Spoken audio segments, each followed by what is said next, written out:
Hello, everyone, and good afternoon. So I realized just now I was on the wrong link. So that's why we weren't even over here. And I'm like, why is this not popping up in my phone? And then it's like, oh, because I was on the wrong one. So sorry about that, everybody. I was on the wrong link, y'all.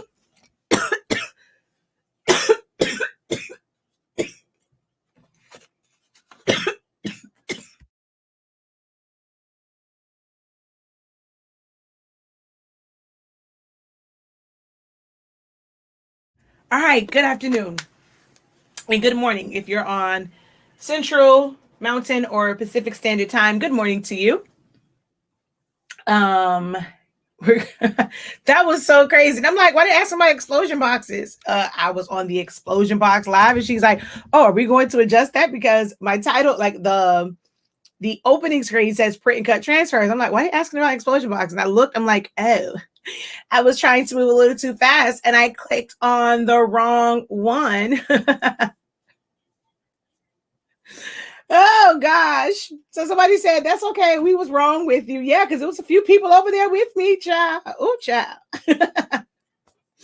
So hello again. If you were over on the wrong feed, welcome over here to the right one. And I was like, wait a minute now. Why am I not getting a notification for this shirt live? All right. So again, good afternoon, everybody. It is day 18 of Silaholics Anonymous Craft Month, or Silaholics Anonymous Crafty Business Awareness Month. And today we are going to make shirts with print and cut transfers. I'm going to use a transfer for darks, a transfer for lights, as well as easy subli. For easy subli, it's going to be just a solid one because I don't have the transfer tape. I thought I purchased some. I don't know where it's at for easy subli. So I'm just going to do it as a solid one. A lot of people say they can't get the transfer tape to work anyway. So yeah, but I am going to at least show how I do the print and cut with the sublimation paper because I don't print directly to easy subli. So we're going to go over those three things for print and cut transfers. Print and cut can also be for glitter HTV. And sublimating to that because you would have to do a print and cut for, for that as well. So that's what we are going to learn today. All right. So now that I got my whole entire life together, let's go ahead and get this 30-second pause out of the way, and then we're going to get started.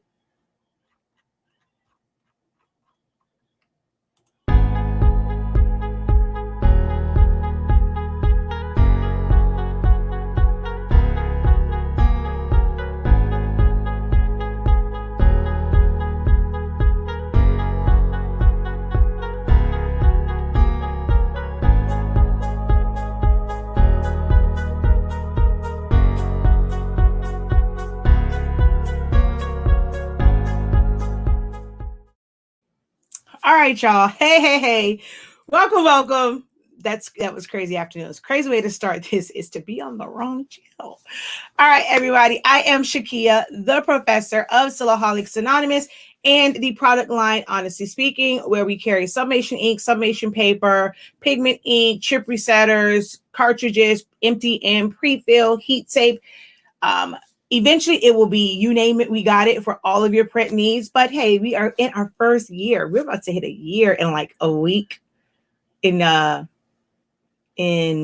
week or so. We're going to hit a year, really like 2 weeks. But for the most part, when it was like supposed to come out, a year, y'all. So we're still in our humble beginnings and we will have a lot more in store for you guys. But right now on the site, we do have those products available for you to purchase at NT time. If you did not know about our ship out policy, all orders placed by 3 p.m. Eastern Standard Time go out the exact same day. They go out the exact same day as long as they're by 3. Anything after that goes out the next day. On Saturday, you have to get your order in by, I think, 11:30 a.m. So anything from Friday night up until Saturday morning goes out the same day.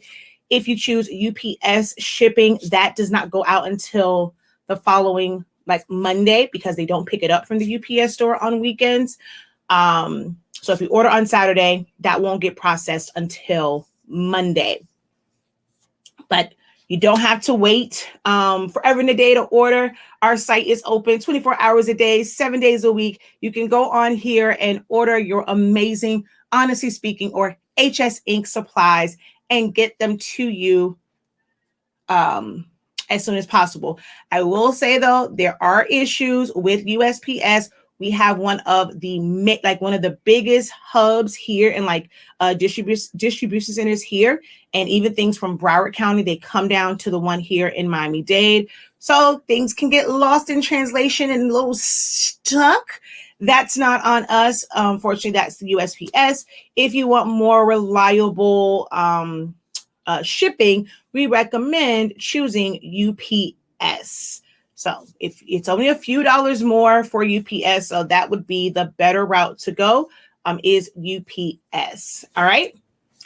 But shop.silaholics.com is where you want to go. The direct link is in the description of the video. And in honor of our 1 year and hitting 25K on Silaholics Anonymous and 16K on Honestly Speaking's YouTube, we have a giveaway going on right now. So if you go to the home screen and the banner that says giveaway, you click on enter giveaway, you can enter to win a full sublimation setup. That's a Epson 7720 printer, sublimation paper, heat tape, a full Incredible quick start bundle. So that's going to be your pre-filled cartridges, your syringes, your needles, your chip resetter, and a full set of 140 milliliter bottles of sublimation ink. So it's only $5 for one entry. And there's no losers in this because you're purchasing a gift card.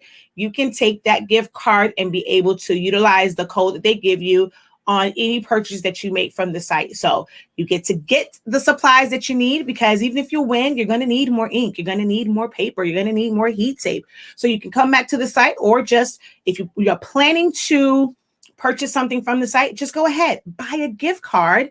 And then once you come back to the site to purchase, just go back to home, use that to make your purchase today, and you're going to get an entry into the giveaway. So if you want to enter for a new one, go buy a gift card and then use that gift card to make your purchase. All right. Gift cards cannot be combined with any discount codes or rewards codes, so be mindful of that also. And as always, we do have Silaholics Anonymous Academy. We have an amazing class this weekend on Saturday. If you are interested in learning how to do all over or full bleed sublimation shirts, designing in Silhouette Studio, this is the class for you. It is only $50, and you will learn how to create your own template. I'm going to go over some design techniques and design tips, show you how to easily print them out from your printer, no matter if you have a small EcoTank printer or a large format workforce printer. It doesn't matter. I'm going to show you all the different ways to print it out. And then on Sunday, for day 22 of Silaholics Anonymous Awareness Month, I will be live on YouTube and on both platforms, showing you how to piece that together. So you guys don't want to miss that. You don't want to miss that live class. It is a live Zoom. So you are on with me. You're able to ask questions in real time. If I have to go back, explain anything, if you're stuck and you need to share your screen, it is a great experience when you are a part of any of my Zoom classes. They're not Facebook Lives where I have to kind of wait for you to, type out your question. You're able to unmute and communicate with me. And if need be, I can go into your computer. You can share your screen with everyone and the recording, of course. And I will go in there and help you out and figure out exactly what you have, what issue you may be having. So it is a great experience. If you've never attended my class, this is one of, like, this is a great one to attend. So it's $50. It is at 3 p.m. Eastern Standard Time on Saturday. So 3 p.m. Eastern Standard Time on Saturday is when this will take place. All right. So let's get into print and cut transfers. So brought over a few shirts. I told y'all the other day about a shirt that I've had for years. My niece is now 7 or 8. 7, because this was the last thing we did before the pandemic hit. Like, it literally shut down maybe a few weeks after this. So yeah, this is when she was 6. So this shirt is well over 1 year old, and I have washed this thing 1,000,001 times because I wear it quite often. So this is the Hello Kitty part, and the part, well, so the Hello Kitty, the Kristens, and the 6 are print and cut. The big is purple heat transfer vinyl, and then Celebrating is black vinyl, because with transfers for darks, you can't create letters that are by themselves without a whole lot of work. You're going to see one where I did do it, but it was a whole lot of work to get it done. So for this one, I just used heat transfer vinyl so that I didn't have to have this part really big up here and to kind of have this outline. You'll see what I mean, because I'm going to do one that's going to have an outline, and then same thing for the word big. It just would have been one big outline. But this is a year old. I'm going to hold this up so you can see. Colors have not faded at all. I can show you the picture from the party. This shirt will break down before the colors fade, because it is done with pigment ink. And pigment ink, the beauty of it is it's waterproof. So when you wash it, the colors will not run. This was cut on my Silhouette Cameo. Just want to show that again. This was designed all in Silhouette Studio. You're not going to find those letters anywhere. I designed those letters and number. Okay. This is one from, this is from 2019. Now this one, I haven't washed as much. And then this is a really big design. I don't know what happened on this. It seemed like it wasn't, because you don't really get that. Well, I guess you do get it, just can't really see it because it's white. When you do a really big one, it is hard to get it back straight. You probably can't see it on that. You'll see it on this one. So look at, let me see if you can see it. Mickey's face. I don't think it picks up well. Okay, wait, there we go. You see like the wrinkles in there because it's so big. When you wash it, it will wrinkle, and it's not as easy to get those out. You have to put a piece of parchment paper. You would have to give your clients instructions to have a piece of parchment paper, iron with no steam, and go back over that if they want it to go back flat. But this is one that I did, you can see it 2019. So this is 2 years old, because this was their trip for camp at the end of camp 2 years ago. So this is 2 years old. I haven't washed it as much, but I have worn this one, just around the house, but not as much as my Hello Kitty one. But look, the colors are still amazing. This also was designed in Silhouette Studio. It's a mixture of a couple different images, and what's what I'm looking for? I did a trace and detach on this so I can make it a specific color. I put the image inside the glasses, and then I got the animal kingdom. I did not have vinyl that matched, so I had to do a print and cut for the text. Oh, child, and I tell y'all, this was aggravating to try and get on here. As you can see, I lost some of the color on the family part. Lost a lot of the color there because trying to pick it up with different tapes, it does pull the color off. You can't see it as much on the word adventure, but some of that did come off, but you can really see it on the green where that came off. So this is from 2019. And does anybody remember when Avengers Endgame came out? I don't quite remember when this came out, but that's how old this is. Is it a year? Was it no? Was it a year ago, 2 years ago? Somewhere in there. This is one that I made. So this is on a yellow shirt. And I always, no matter what, I pretty much always use Jet Pro for darks. I don't really care for the ones for lights. I have shown a picture. I tried to find the picture, but I was scrolling, and I still didn't get to it. I took a picture of my cheer coach. She had on the shirt, our head coach, and it was the ones for lights. I made it for I think that was Breast Cancer Awareness Month. And she's the one, she brought me the transfers for lights. She's like, it was the cheapest one. She just needs something for the cheerleaders. And I made those, and she wore it all the time to practice. But the transfers for lights, I don't care which brand you use, because of the way they're made, it is a film that is like, it really peels apart. Once you wash, the peaks and valleys of your shirt will move, and that will crack. There is no way to avoid it. It's going to happen. There's no way to avoid the cracks of transfers for lights. I'm trying to go through this again. I know. I mean, yeah, I take so many pictures and don't post them. I mean, I know that has to be very far back, because we were still in cheer season, and we've missed a whole season. And my sister has on a mask that when she brought her car, that means it's not there. It's going to be further back than that. Man, oh man. I have no idea where that picture is or how far back it is.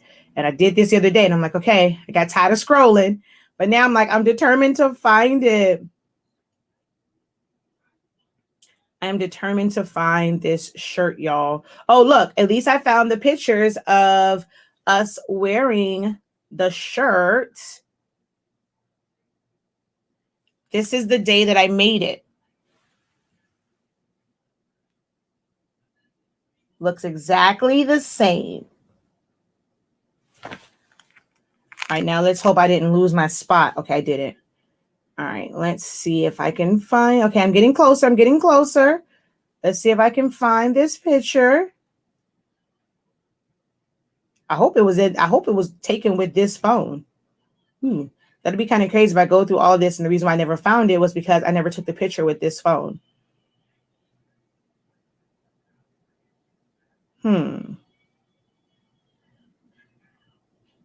I just want you to see how it cracks, because I'm not going to be able to wash this one, so you're not going to fully see it.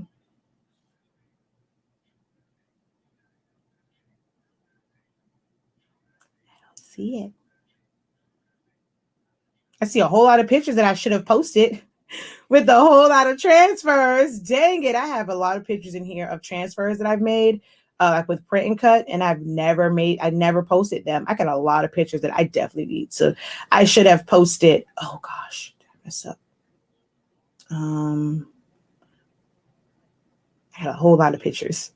This is crazy. The amount of pictures that are in my phone that never made social media at all. That's crazy. I'm horrible at posting, y'all. I'm just absolutely horrible with posting. All right, I'm gonna, because I made a mistake and scrolled up. Dang it, man. I am horrible. This is ridiculous. I'm looking at all this stuff that I've designed and has never hit any of my social media pages. I should be ashamed of myself. Look at all this. This is crazy. This is ridiculous. All this stuff that wait. Okay, wait. I see competition videos. So I should be coming up on it. Hold on. I think I'm coming up on it because I see competition. Yo.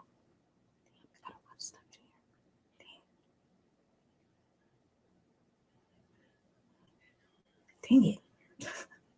There's a lot of stuff in here that never made the internet. man. Oh, wow. And nope, I guess it's not all here. I just went through all of this. It's probably why I didn't find it. But since I had to go through this, let's share, shall we? So here, I'm going to turn this light off because it's probably going to put a glare. All right. So there's a set of shirts. That was also my niece's birthday. That was from her 5th birthday. This looks like it's separated, but it's not. I didn't go on this trip, so I don't have a shirt for it. But the way that this is set up, not sure if you can see. I'm going to grab like something to kind of point it out.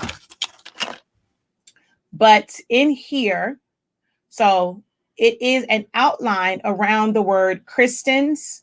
It comes, oh wait, I'm doing the wrong way. It comes around the balloons, over the B, connects to the 5 and go there and comes around.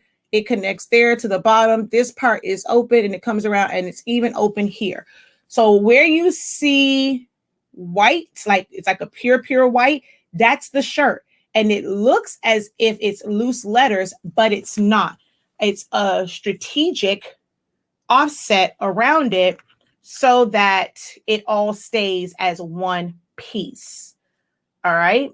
So there's one that's like that. I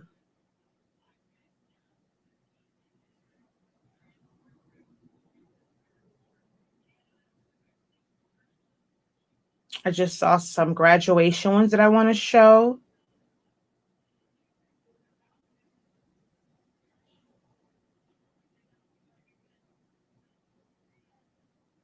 Oh, this is a good one right here. This is also print and cut, but that could potentially be like really huge. So this is the same way. It is set up to where there is a offset around the word cruising. It goes to where it's only around the ropes. And then so in between the rope and the porthole is the actual shirt. So that's not one solid piece.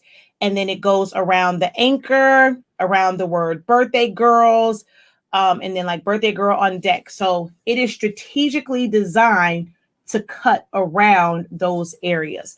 I'll try and pull that up on Silhouette, on who these people call, on Silhouette Studio. This one is, the pencil I wanted. So I combined heat transfer vinyl, like regular heat transfer vinyl, and then the pencil is print and cut. So you can use it for little accent pieces as well. All right.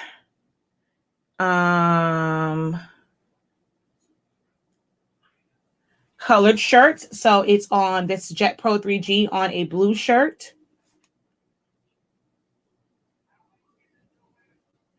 And again, strategically designed to where it's not going to be heavy. It's just the part in the middle. There was another one. This is a graduation one, and same thing. The outline is around the word proud, and then mom of and dad of, and then her name. And then, of course, the outline goes around her, but in between the P and the R, in between the letters, is the actual shirt. In between, like all the cutouts in between dad and dad of, and in between of and her face, that's the actual shirt because it was strategically designed that way to give it movement. This is Jet Pro 3G. And this was a pain in the butt because it is a lot of loose letters on this one. The I got, and then actually, no, this one I wanted to test myself. So there's actually no offset on this whatsoever. That was a big test for that one. So yeah, I've used it quite a bit. This is just one big solid one, but that's another. So you can see it on a blue shirt. And my goddaughter needed that for a play or something at camp. So that was like 2 years ago as well. Oh yeah, that says it, July 18th, 2019.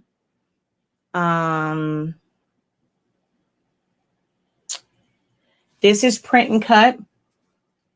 And where you see white, that is the shirt. That is not a solid design. The shirt is there on those white areas. I think this one's probably a better view.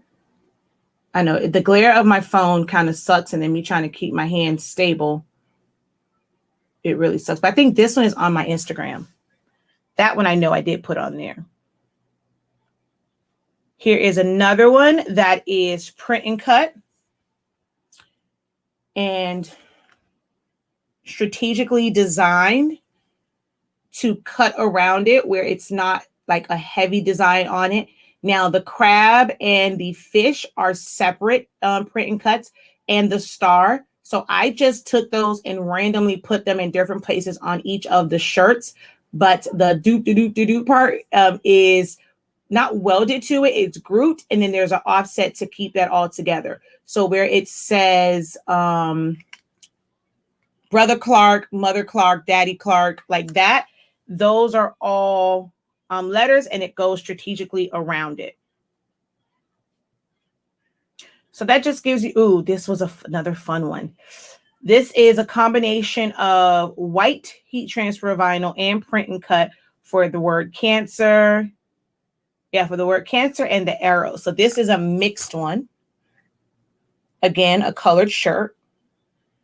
And it was for the different cancers. So I traced that and made his stripes the same colors for different cancer awarenesses, and then made the word cancers like that.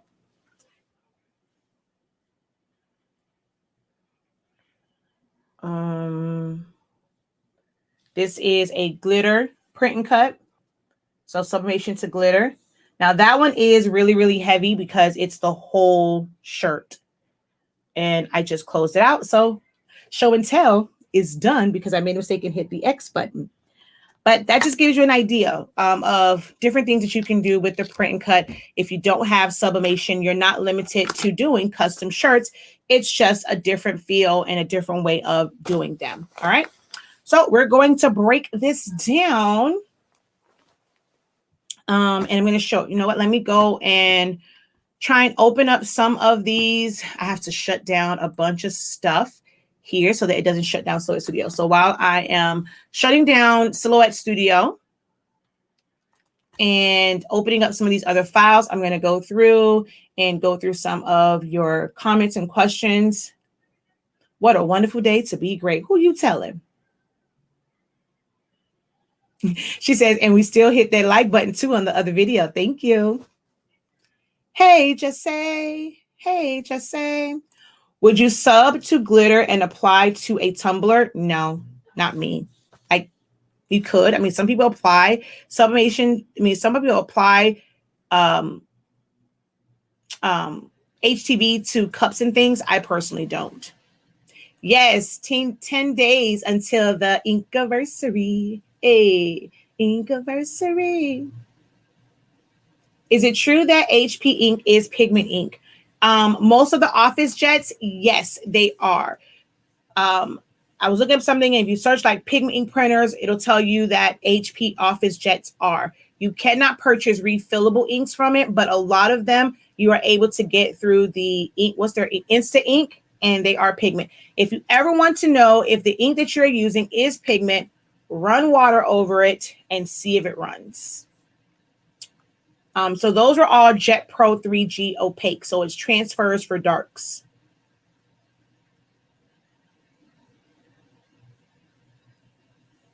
Oh, see, there's that question. There is no for HP, you have to order it. There's no, I've never seen anyone like sell out of market, like non-original HP inks that are like pigment. So you have to go through them for Insta ink or their cartridges for it. It's not like Epson where you can get the refillable cartridges. All right, so still trying to close out some of this stuff.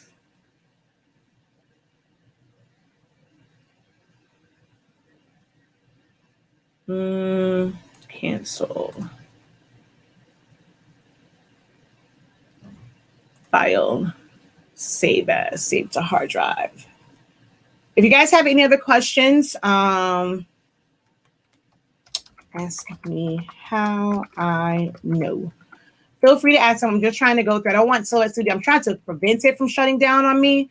So I'm trying to close out some stuff so I can open up some of these files so you can actually see how they are set up.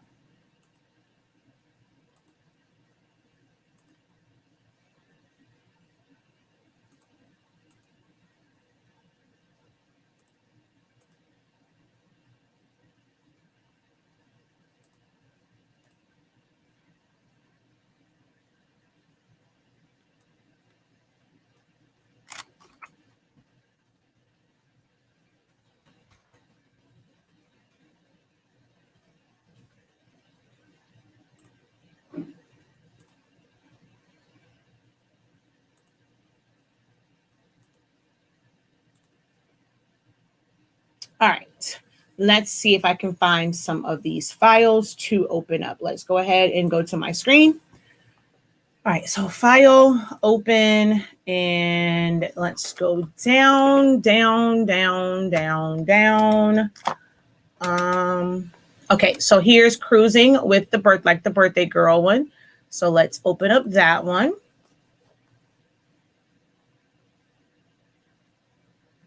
And then file, open. Which the other one's going to open up.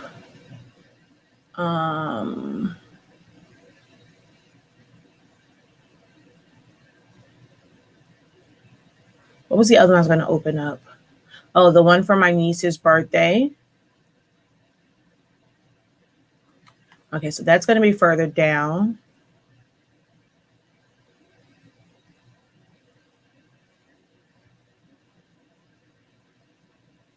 Oh, here's bows and burnouts.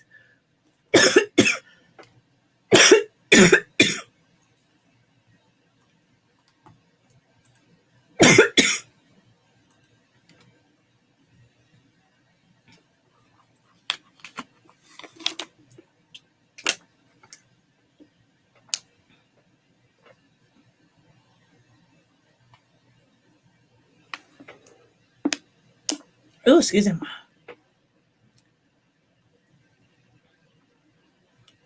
I'm looking for Chrissy's her Mickey Mouse one, which I thought I just saw. Oh, that's another good one too. The 100 Days, that was a good one. And Chrissy's Birthday Squad, that's the other one I was looking for. Is an HP inkjet printer good for print and cut?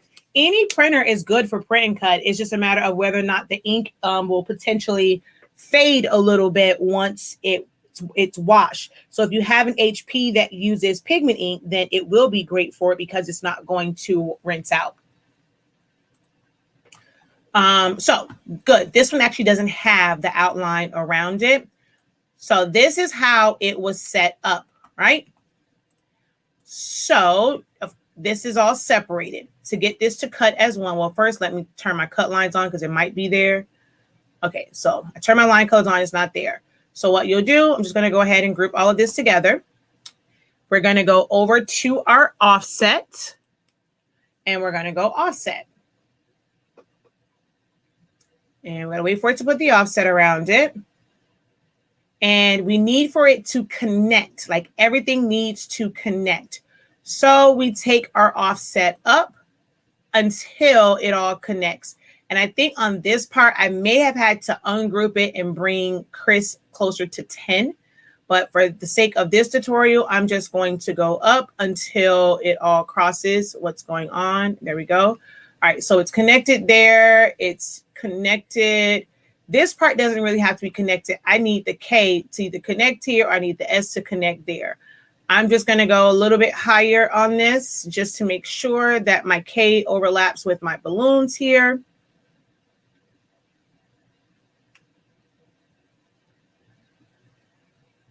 Okay, why do we have such a delay?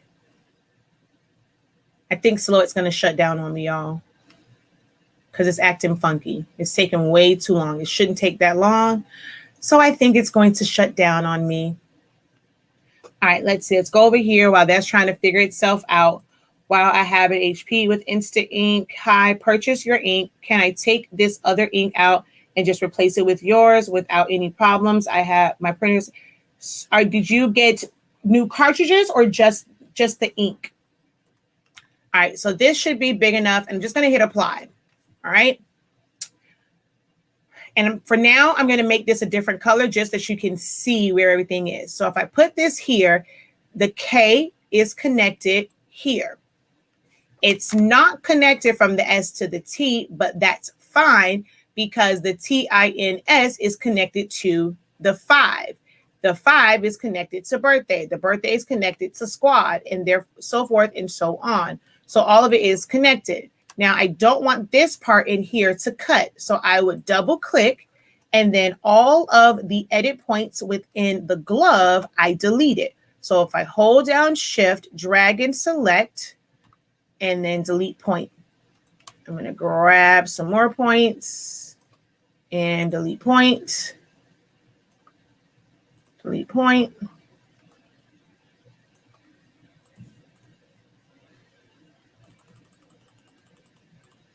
And then little small ones like this, I normally delete too.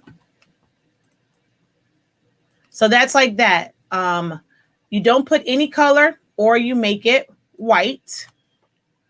So when it cuts out, it's going to cut that white area because you're going to tell it to cut edge. So I'm going to pull this down here. When I go to send, it's going to be, so you see all of the cut lines. Once you go cut edge, see, it's only going to cut around the white and it keeps everything together. So that's how that's set up. So let's exit out of that.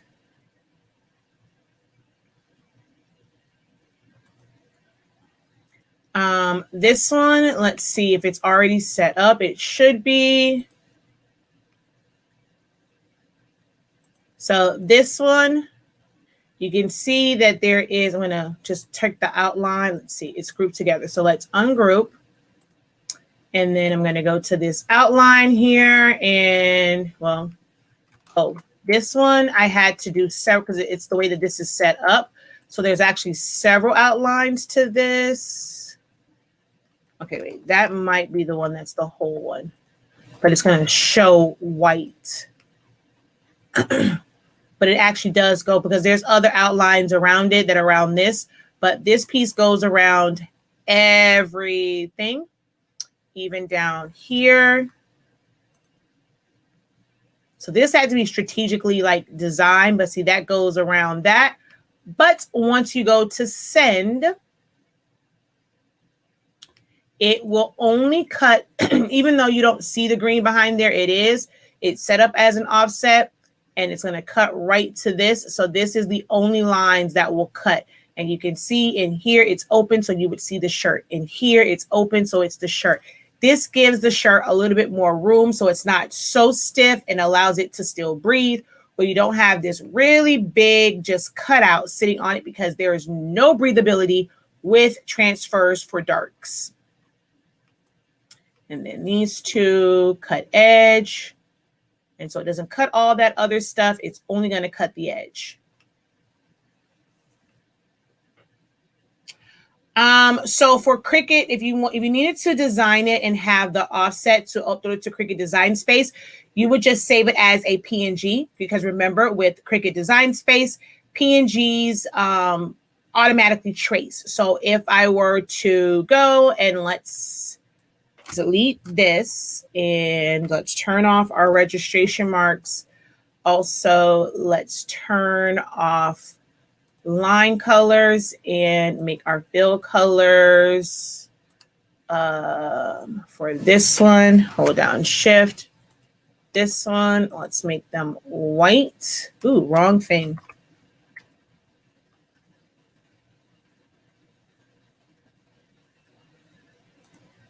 Okay, so they're like that. I would go File, Save As, Save to Hard Drive, and burnouts and bows, PNG for Cricut. Oh, very important part. Let's cancel. You have to measure this because it's not going to come in the right size. So this is 9.953. Now, you're not going to be able to cut this in Cricut, though, because, you know, Cricut's print and cut don't do this big. I'm going to show it. Well, actually, this isn't even putting the size, because what you will not be able to do is cut this in Cricut unless you're going to put a whole line across. I just forgot about that.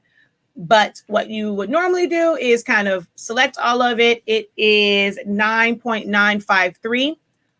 Put that on there, 9.953. And I'm going to make that black and just put that somewhere within the design where it's not going like past the edges. So it's not going to affect the width. Oh, you see that right there affected the width size. So I'm going to put it right there. All right. Why are you still showing? Oh, I know why. Convert to path. 9.953. All right. So I'm going to go File, Save As, Save to Hard Drive. We're going to go to PNG. PNG for Cricut. And then we're going to hit OK. Transparent background. I like to just make it huge and then go save. And then I knew it was going to happen. I knew it.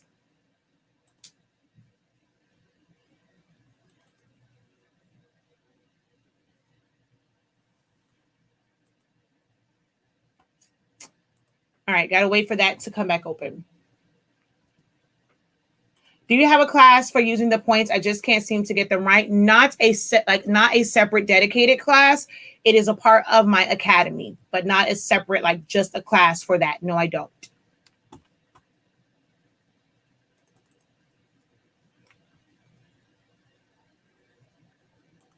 So yes, if you have the whole setup, all you have to do is just switch out the cartridges and that's it.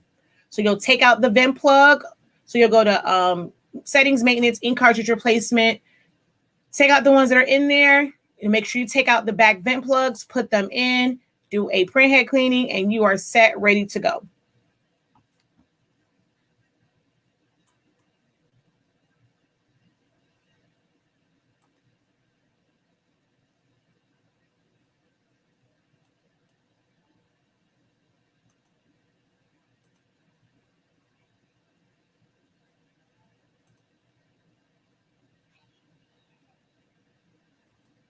I don't even know if it's saved or not. So let's see. Let's go to Cricut Design Space. Oh, actually, I could have just gone to my desktop to see if it's saved. Oh, well, quick access. It did not save. So let's come back over here and let's turn off the registration marks. 9.953. Fill that in with black, convert that to path, rotate that bad boy, place it right here so that I know what size it needs to be. And then we're going to go File, Save As, Save to Hard Drive. Let's go desktop. We're going to make it a PNG. PNG for Cricut.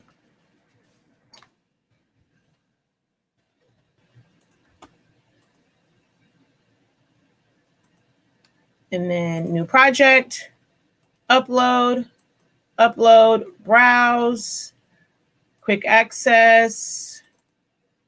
And see, it's there. Complex, continue. You don't have to do anything. It's going to account for that offset already. You're going to hit continue and print, then cut, upload.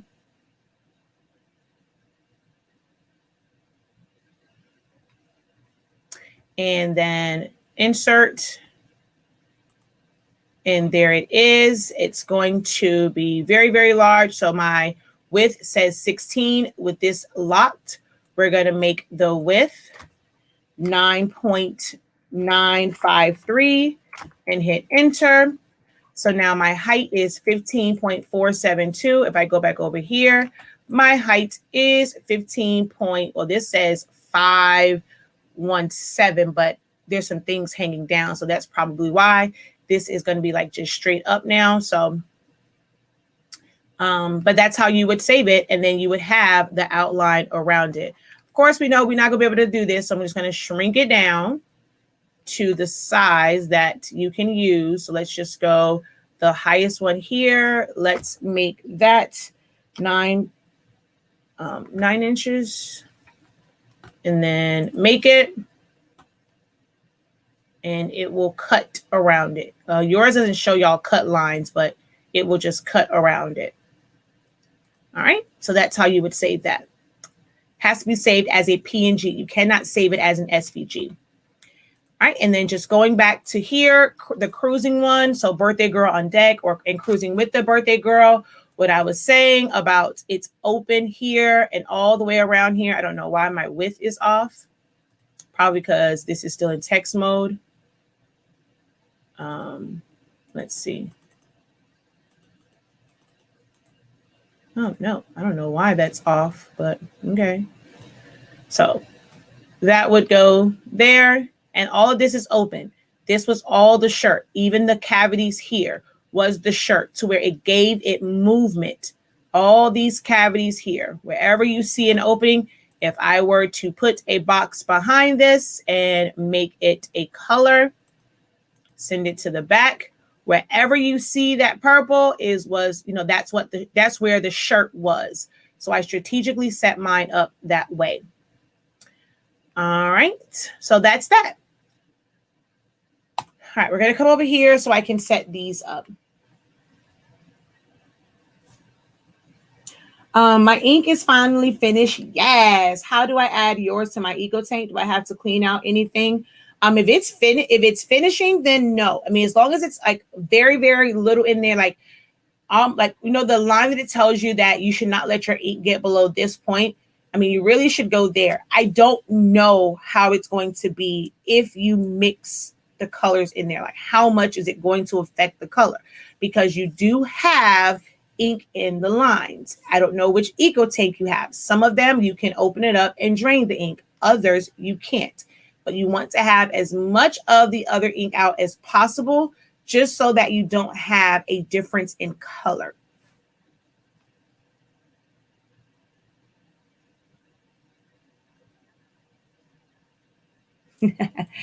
At one point, I did have a hashtag that said Crickaholic, but I'm really not a Cricut enthusiast. But, you know, I try and do a little something. Yeah, the 15,000, you cannot open that and take out anything. So, yeah, you kind of just have to try and use up as much as possible. Where can I go to bring up recovered documents? I closed it. Wait, I closed it when it comes up. They wanted to open and I couldn't find it. So you go to File, Open Recovered, and it's going to be over here. All right, we're going to set up a couple of different things. So I think this one is going to be for the front, and this is going to be on a transfer for lights. Actually, I'm going to just do both. So let's group that just so that I'm not wasting. So I'm just going to do an 8.5 by 11 one. I'm going to shrink this down to fit on 8.5 by 11. Let's move this and then rotate that. Let's see. I don't know. I'm going to have to figure it out in a minute. All right, I'm going to go over to here. I want to show my cut border. I'm going to go to my registration marks. And I'm going to, okay, that's maxed out. That's maxed out. I'm going to take my insets and push it all the way out. Give myself a little bit more room here. So fit that in there. And might be better if I rotate this. Oh, no, I can't, because then it's going to be in the registration mark area anyway. I don't know. Let's see which way is going to be better. Oh, yeah, this actually does work out a little bit better as far as sizing. And then this one, do I have an offset on it? Ooh. All right. No, I don't. So we're going to go over to offset. Go offset. And I want this to, I can make this a lot smaller. So we're going to just click down on the slider. I just need to make sure that everything is connected right now. I'm going to cancel this and zoom in. My drip was not connected to everything else. So at that particular number, so if I just kind of click down here, it actually right here, it's overlapping. That would work. If I go any lower, my drip is not connected. Now that wouldn't necessarily be a bad thing because I can do just the drip and then I can have this part. But then the word the is also not connected. Ink is not connected to this, but all of this is connected. So I'm just going to take this up. So everything is actually now connected except the word the. I would have to do that by itself. Why do you keep going to 50? I want it to go to 55. And then enter. Just so that I have a little bit of overlap. And then I'm going to hit apply. And I don't want any of the little small parts in here. So I'm going to double click and highlight those areas and hit delete point. Delete point. And delete point. I think I'll let the C one stay in that one. So now this is ready to cut out. For transfers for lights, they are like sublimation. You have to print them in reverse, but you cannot print mirrored. You have to flip, which I did all of that and it's still going to be now messed up.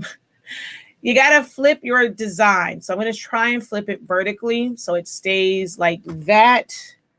And then flip this one horizontally so that it, oops, nope, undo. Let's group it all together and flip this horizontally. And then move this over. So that works. So when I go to print, file, print, I'm going to send this to my 7840 because that's my regular printer. I'm going to go preferences. And for print and cuts, this is regular ink, not sublimation. I use premium matte. So I'm going to go cassette 1, 8.5 by 11, presentation paper matte, standard, nothing here, can't do quiet mode, more options. It's always the same for me for everything that I print, custom, advanced, color controls, Adobe RGB, 1.8, okay. Do not have anything mirrored here. You don't want it to be mirrored at all. And then maintenance, I always have my thick paper and envelope selected. So I would hit OK. OK, which there was also a preset for it, but I'm just going to print this out. And I'm going to send this to print. And I need to put my paper in there. It goes, of course, print side down.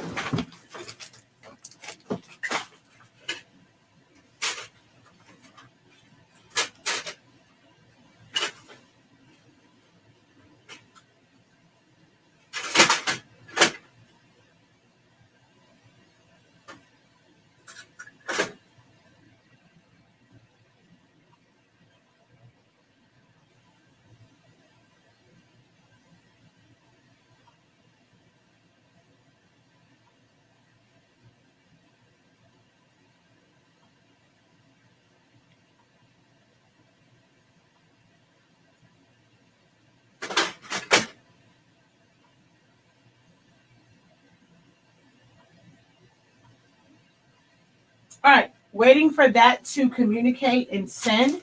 I have no idea why it's taking so long.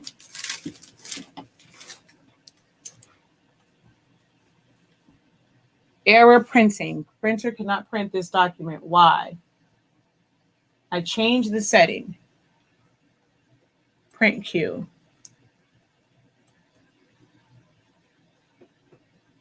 What the heck?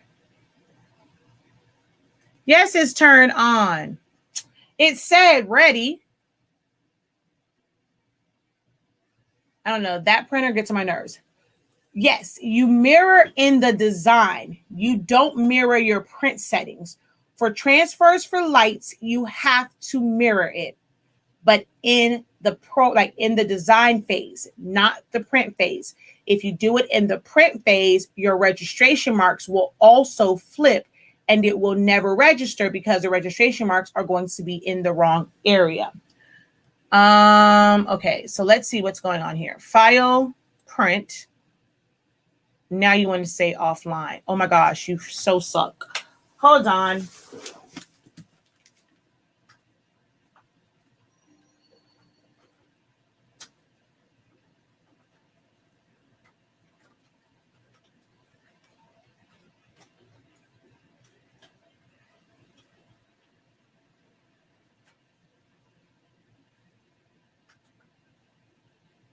All right, had to turn it off, turn it back on because it wants to act all crazy.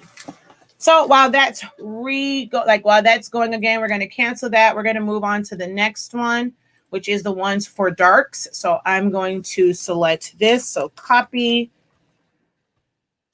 And let's open that in the new window and paste. And then this, I'm using a 11 by 17.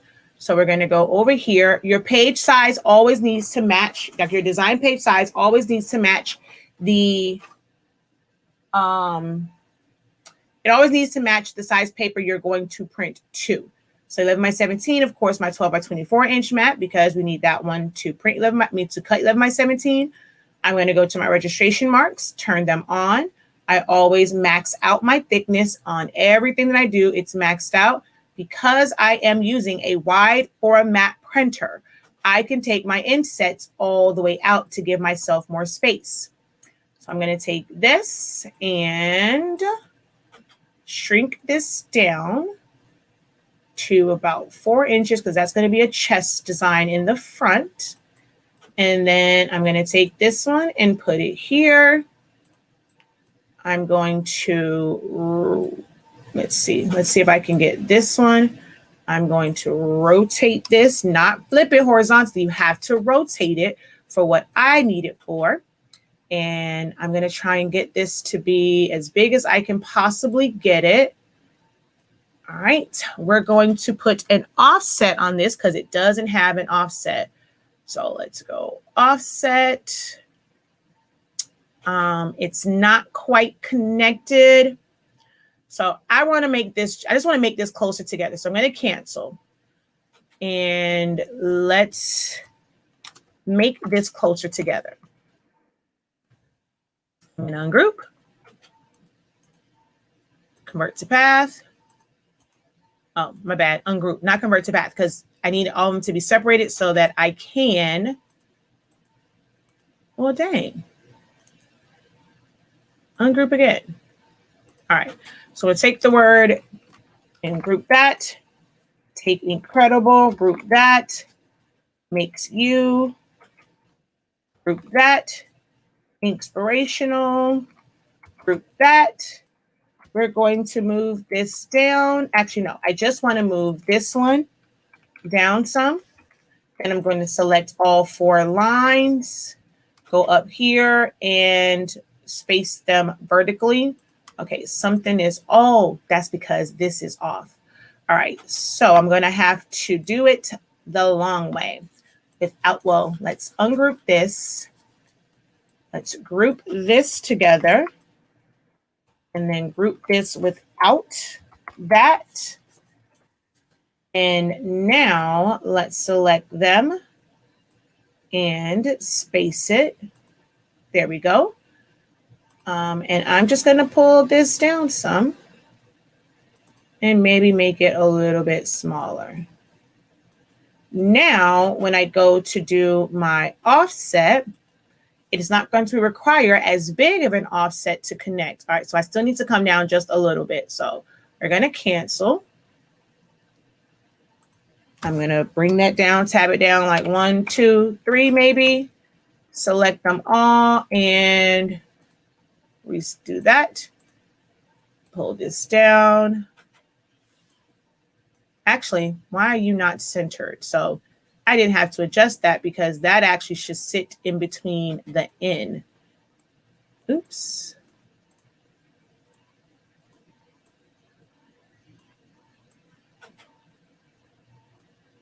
All right. So now let's see where that lies. Offset. And okay, good. I wanted a major overlap so that I know I can bring it down some. So I'm going to go with 0.075 just to see where that puts me. I want a really thin outline, but I want it to connect. Oh, child, what the heck was that? 0.075. Enter. I have a little bit of overlap here, a little bit there. These still don't quite overlap. So I'm just going to make it 0.1, and that should make it where everything overlaps. And yeah, so it's bigger than what I wanted, but I'm okay with it. And I'm just going to hit apply. This is all one big outline now. And I could have, brought it closer and did all of that, but yeah.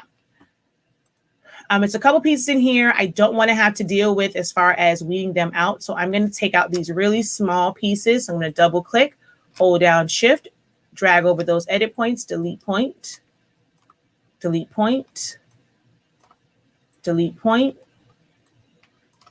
delete, delete. All right, so I'm okay with that. And let's make that white. Ooh. Let's see. Yeah, I'm okay with that. I thought about doing another one here. So I do have white. Let's see. Do I want to do that? Let's go offset. I'm going to take this down.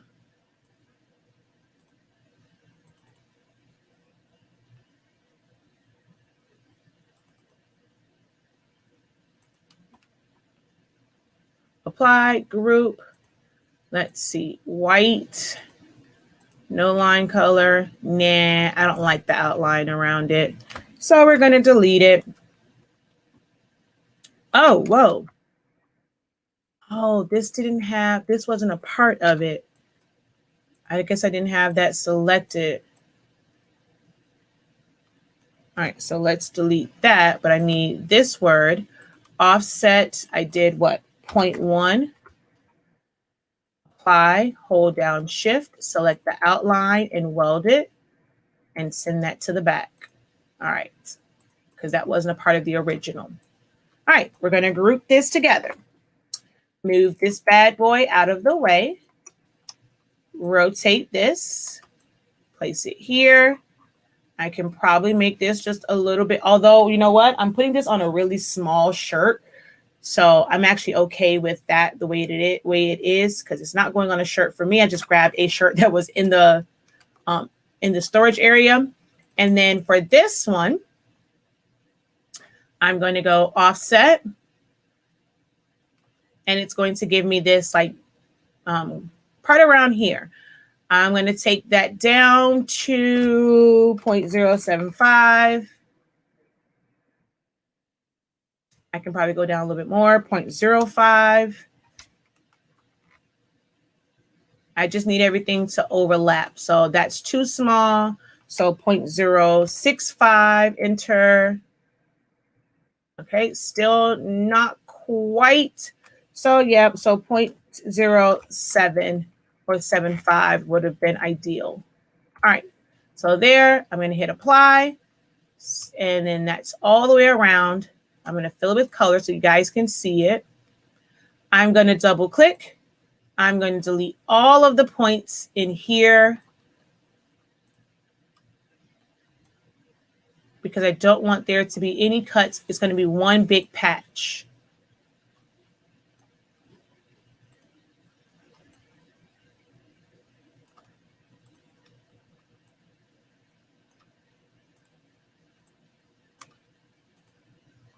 And there's none up there. Now, if I didn't want this to cut around like that, I can make this a lot smoother by adjusting my edit points or putting a curve and then welding it. But I'm going to let it just cut just like that for the sake of like just cutting it. And now I'm going to just move this up and over. Okay, and let's not forget to make this white.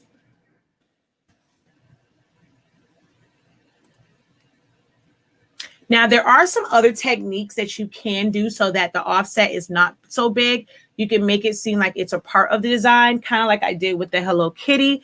That is something that I mainly teach. Like we've gone over that in my academy where I teach, you know, extended tips and tricks like that. But this is your basic way of getting it to cut all as one. All right. For print and cuts for me, I'm going to try and get this as close to the line as possible here. And that means I can bring this one to here. I'm going to take my bottom inset and I'm going to bring that up. So I click on advanced options and I'm going to bring my bottom one up as close as I can get it without anything being in the restricted area.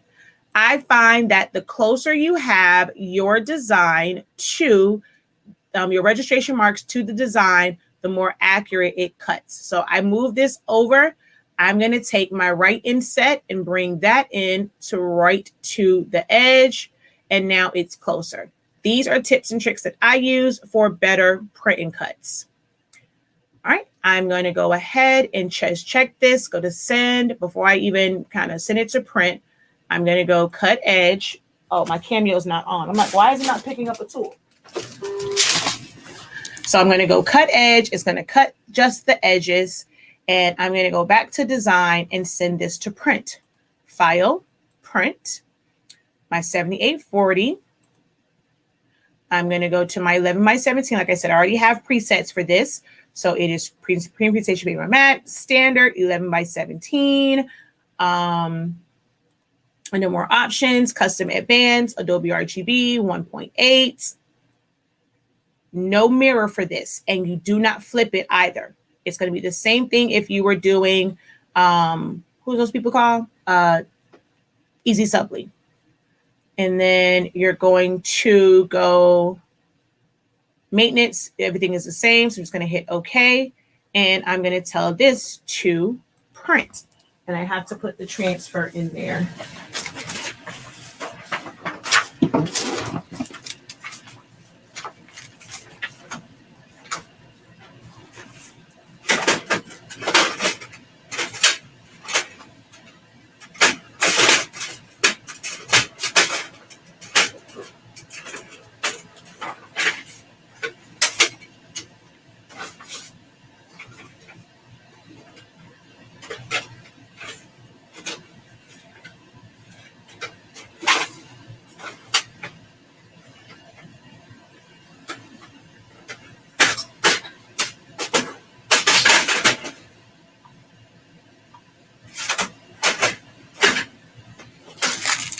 Okay, one of the things I hate about the 7840 is that whenever I do premium matte, it automatically sends it to the rear feed. I cannot reach my rear feed. So I actually need to change my preset. So I'm going to go File, Print, Preferences. I'm going to put this as Cassette 1, and I'm going to go to More Options and Add or Remove Presets. And I'm going to resave that so it automatically goes to Tray 1 because it keeps wanting to go to the rear feed, and that's driving me nuts. So I cancel that one. I'm going to hit OK and then print. And then now it should print to the top tray. All right. So there's that one. And then I'm going to do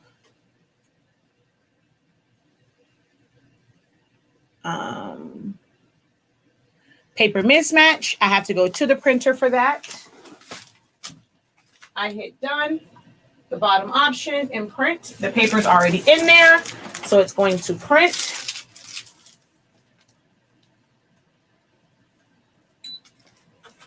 All right. And let's see, for this Easy Subli,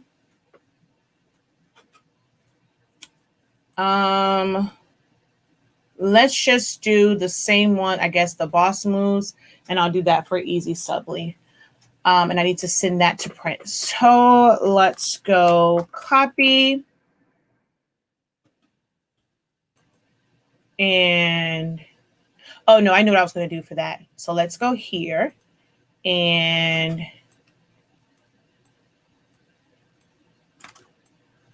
I need to make a circle around this. Well, first, let me group it.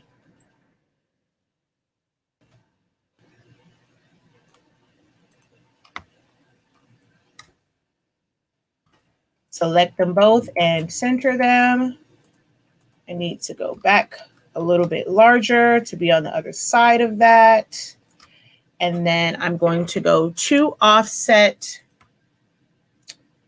make that just a tad bit bigger. And then another offset and make that bigger and apply.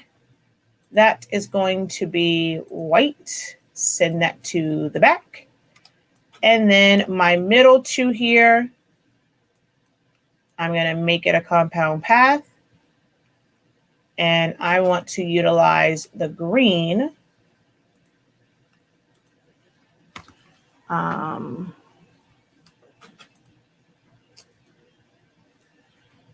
Actually, let's release compound path.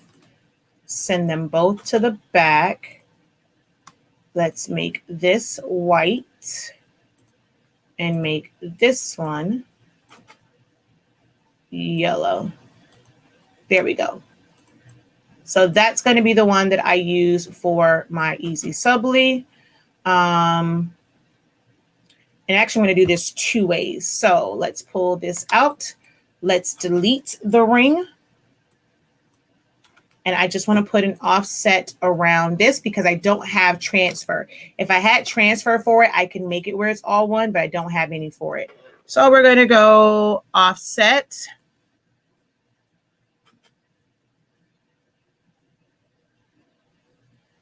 It's a lot to this, so it's going to take a little minute. And everything looks to be connected like this. So I'm just going to hit apply.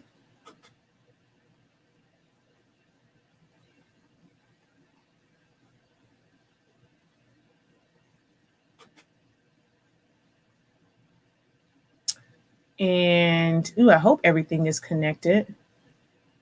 Okay, I see two boxes, so something is not connected. That part isn't connected, but I'm okay with that. I'm okay with that. And then I just need to figure out the parts I need to take out. So double, actually, I'm going to release compound path on this. Hold down shift and select the parts that I want to keep and weld. I'm going to deselect the parts that I want to keep, should I say. And I'm going to weld everything else back. I'm going to weld everything else together.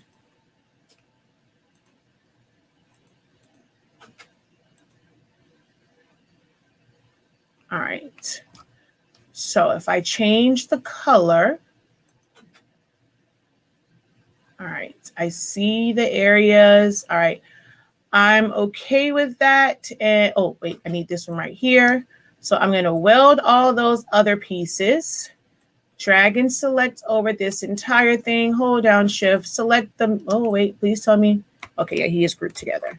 So select everything, hold down shift, click on this image and make compound path for the other part and make it white and send it to the back. Oh, it's to the back. All right, so now that one is also ready to go. I'm going to do both of these on Easy Subli. So let's group this together, shrink this down, shrink this down. I'm going to make my page. What size is this? I can technically cut this down to whatever size I want it to be. I think this, I need it to be like a 5. So somewhere in there. And then this one, we're going to shrink this down. I'm going to just do some small ones. So let's just go like this. All right. Ooh. All right, I'm going to set my paper to 13 by 19 because that's the sub paper I'm going to print to. I'm going to print this on. So 13 by 19. I'm going to turn on my, oops. Oh, I have to do 11 by 17. I can't do 13 by 19 as a print and cut. So we're going to put some 11 by 17 paper in here. Because we can't do 13 by 19 as a print and cut. And we're going to go on, turn my cut border on, bring these down, go back to my registration. I take my length all the way up, my thickness all the way up, my insets go out.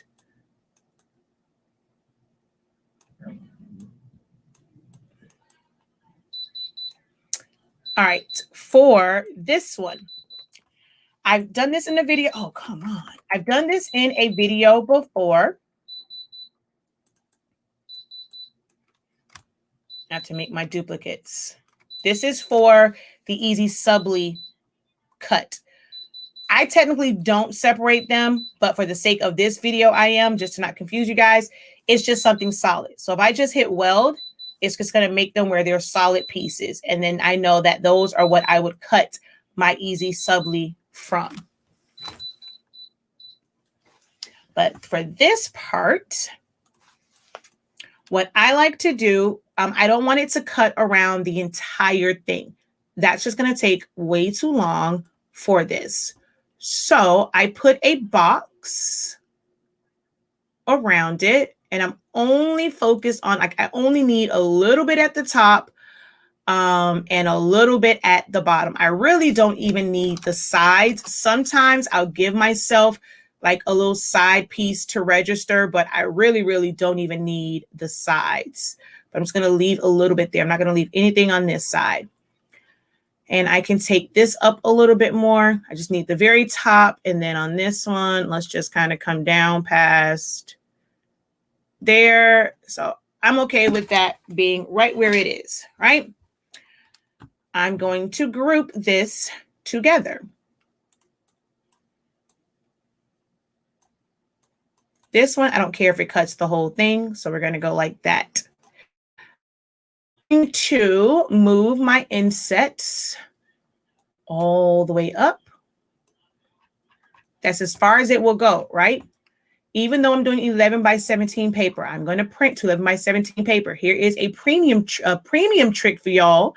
I'm going to go to my settings, and where it says 17, I'm going to slide that down until my registration marks are closer to my design. So 11.5, let's go 10. All right, that's too much. So let's just go 11 by 11. All right, so that works right there, just so that my registration mark is closer to my design area. And I'm going to send that to print on my sublimation printer. This needs to be reversed. It's just like the transfers for lights. You have to mirror it in the program. I mean, in your design, not in your print settings.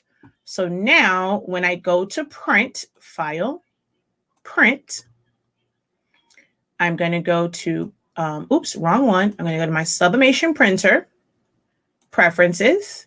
I'm going to go to my 11 by, I'm going to just go here. So I'm going to change this to 11 by 17, even though it is 13, you know, it's set smaller. I'm still going to choose tabloid for 11 by 17.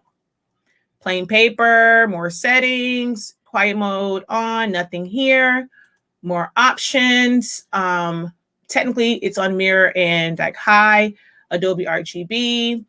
My maintenance is like -10 for density. Okay. I'm going to save this because I don't have this one saved. So I'm going to go add a save presets, and I'm going to go new 11 by,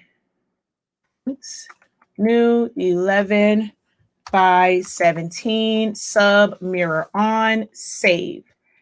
I'm going to move that up to the top. with the rest of them.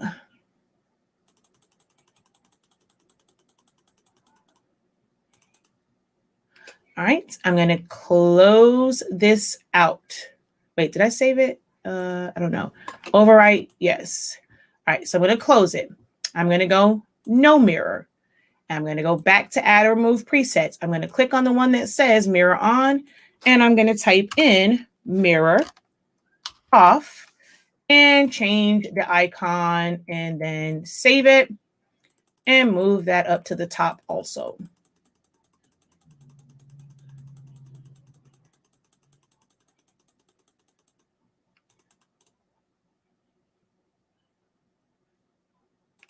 And that's the one I want to use. So I want that one, mirror off. Okay.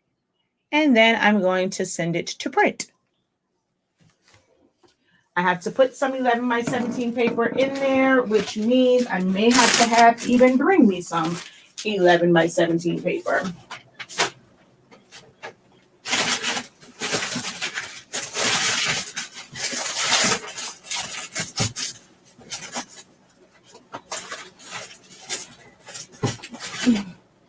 Nope, found it.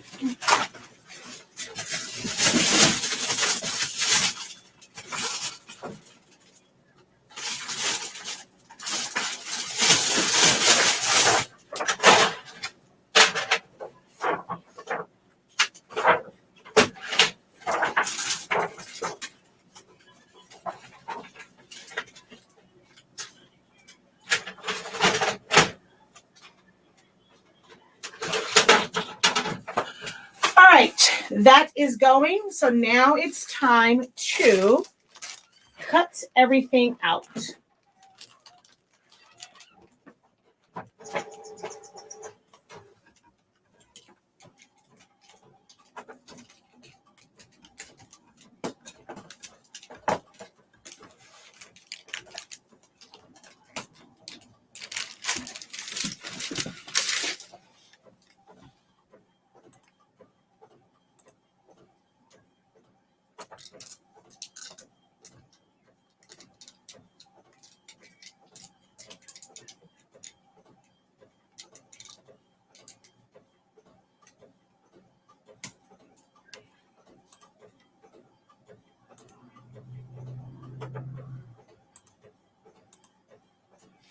All right, so we're going to put this on the mat.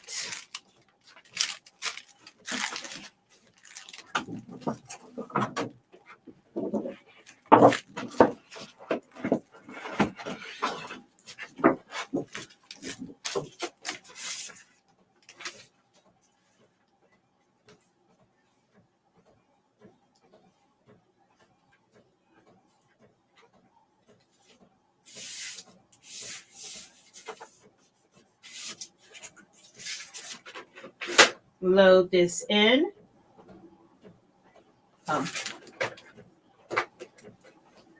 Zadimani was playing with this.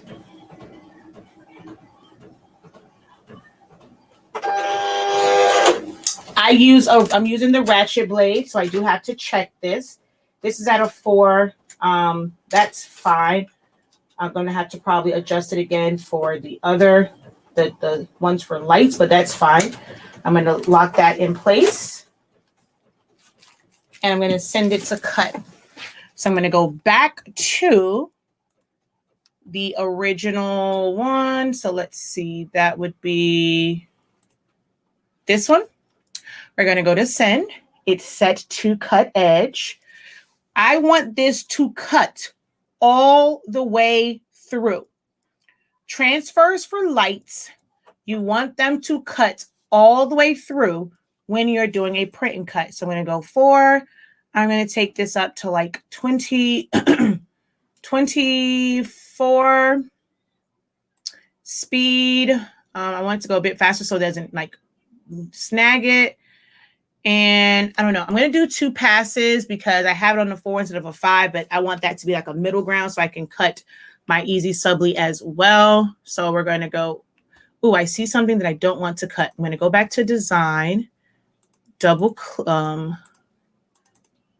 ungroup, double click, There's a couple of really small areas here. I saw them. I don't want those to cut because they're just going to cause problems.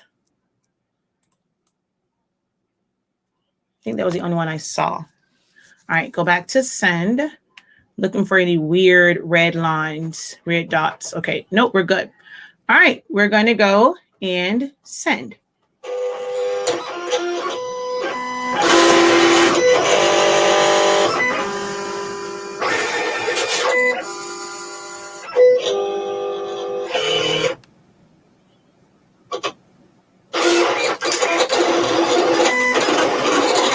See, I don't really have issues with print and cut and it registering.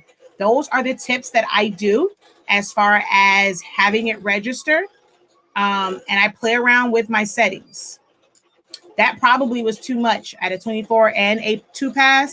So I'm probably going to have some areas that are kind of lifting because that was pretty, it's probably too high for that. I probably could have gone with like a 22 or 21 in double because this isn't that thick of a paper. Yeah, I didn't need that second cut because if I look now, it actually cut through. So I did not need that second cut. I'm going to stop this after it gets all the way around so that on the other side, I just do it as one cut.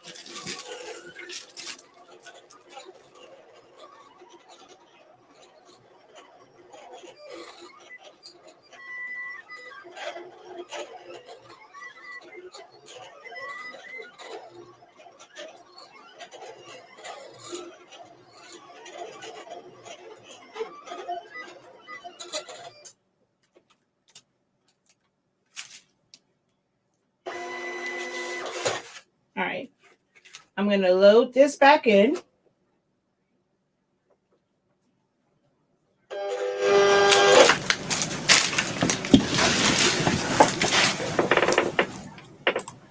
And over here, I'm going to hit cancel. I'm going to select this part. I'm actually going to select everything that's here. And I'm going to go no cut. And then I'm going to click here and go cut edge. It's syncing, it's ready. So now I'm going to take off of the 2 passes and just go send.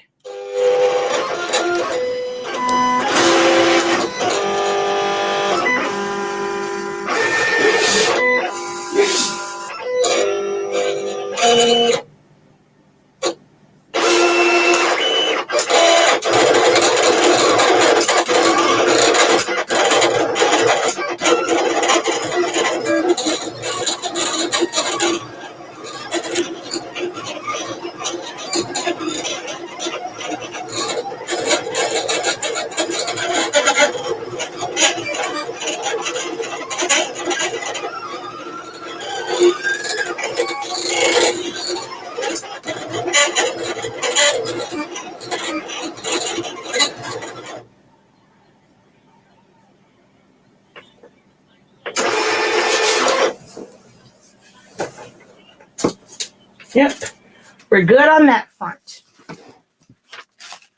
So we're just going to unload this, move this off to the side so we can get to the other one loaded, which is the ones for darks.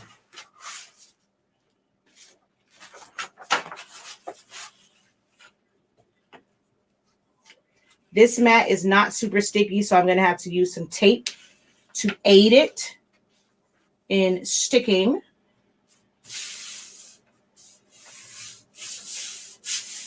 All right, let me grab my masking tape here.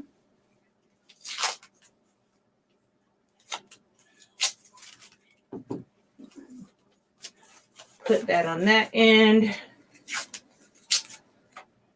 The bottom of this one. Over here on the side.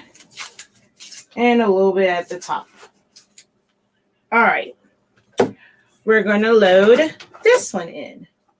Oh, let's kind of tilt this a little bit here.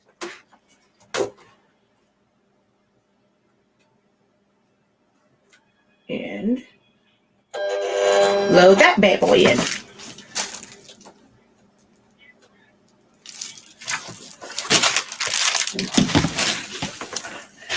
All right, let's go back to here. Go to this one. We're going to go to send. I'm going to leave it on a blade of 4, but I'm going to take my force down to, because it's really high. So it should cut through with a force of 8. My speed, I'm going to take it up to like a 5 in one single pass. And then we're going to go send.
And that part is where I was saying I could have smoothed it out some so that it doesn't like kind of jumps around it like that.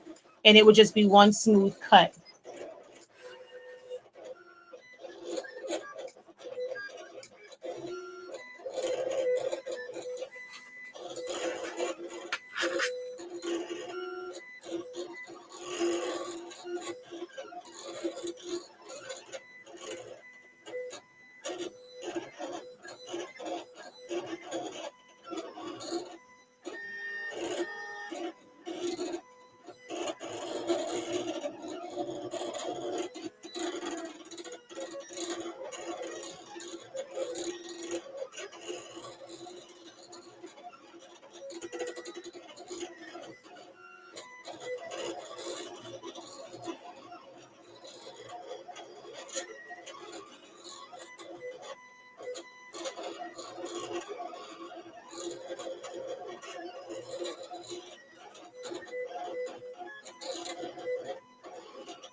All right. That one is done. All right, we're going to unload this. Oh, shoot, I should, well, oh, I actually cut too deep. I actually could have gone, it's on a 4. I actually probably could have gone to like a force of like 7 or 6 because I had my blade. Normally I cut this on like same way like my vinyl. So let me just make sure. I got to get used to this weeding pen. There we go. You got to like just prick it in the corner. Okay, there we go. This is good. So I'm here, just going to weed this. You're going to weed away the negative.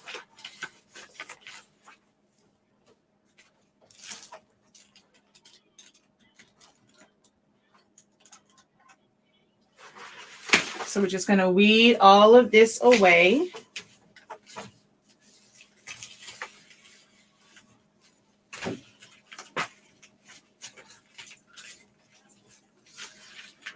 Okay. And then you're able to get right up under it, which this is awesome for, to get like, to really get right up under the edge of it. I did find that the weeding pen was good. Like this weeding pen was good for that, to just barely get up under that edge. There we go, to lift it so that you can release the pressure, because it's pressure applied to the backing. So now this is a patch. Same thing with this one. Just pick one of the ends, pick it up. You see, I don't weed out the middle parts because as I lift it, those parts are going to stay behind. And then little things like this, I want to make sure you have to be very careful. This is very thin. It is not vinyl. I'm sorry, hold on. The microphone is far away. Hold on. It is not vinyl. It is a film. So it will break and rip very easily. So you have to be extremely careful in how you're pulling it up when there's like curves or inside pieces. You want to pick it up from the end again and pull that back to where they meet, where it's solid.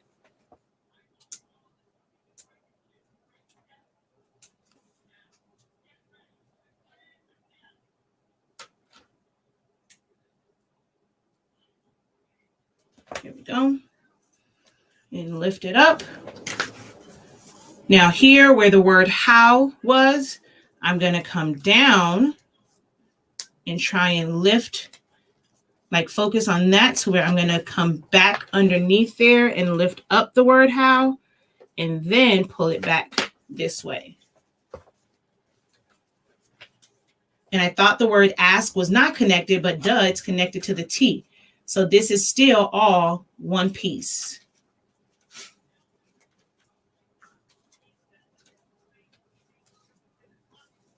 All right, so this E.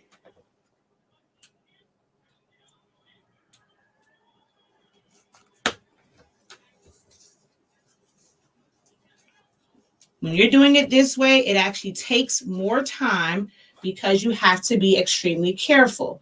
This is why I don't like doing a whole lot of printing cuts, because this part is very long and tedious compared to other methods when you're doing it this way and you want it to not look like one big block. Now, all of these have an offset on it. If you saw, like with my Mickey and the Hello Kitty, you can have it where you don't have a white border around it. But with all the ones I chose, they all happen to have a white border around it. So there's that. All right. And then the other one cuts all the way through because we applied this in reverse.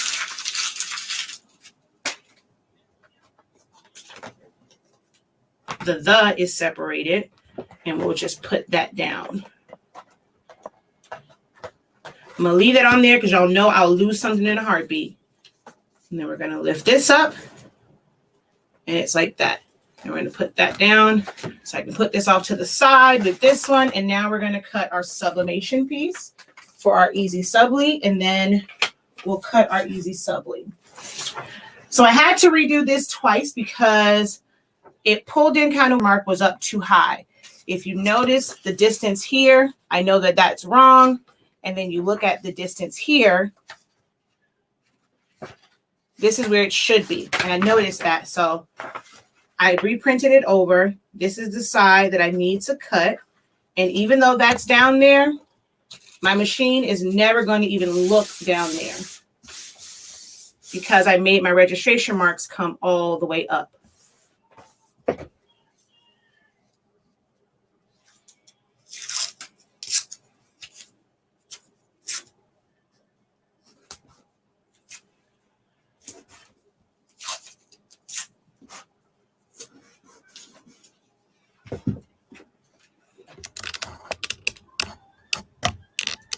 All right, we're going to load.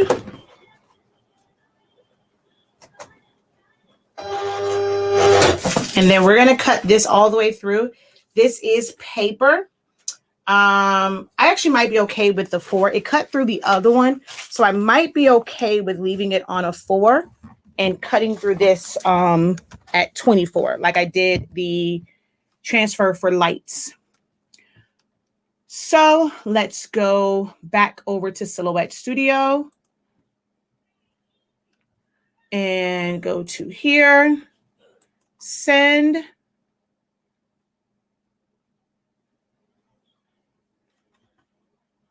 Oh, I didn't do cut edge. So you see all of those cut lines, select them and choose cut edge.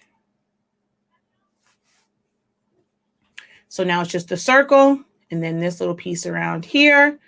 I'm going to go 3, my speed, my force. I'm going to take that up to 25 just in case, because this is a bit of a thicker paper, maybe even 26.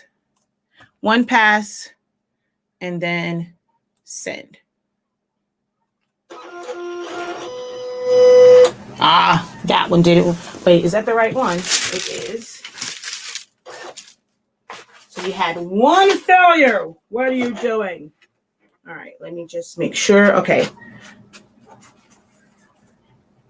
This is how minute the difference is. This paper has to be right inside the tape. Not sure if y'all gonna be able to tell, but it is like, hold on, yeah, the light, it's just barely over the tape. So I'm gonna take this off and line this up exactly where it's supposed to be. This is why when you're not using a silhouette mat, it is very important to calibrate it and set it up, and you know exactly where to put your paper. I think that it makes it more accurate too, because then you know exactly where to put it.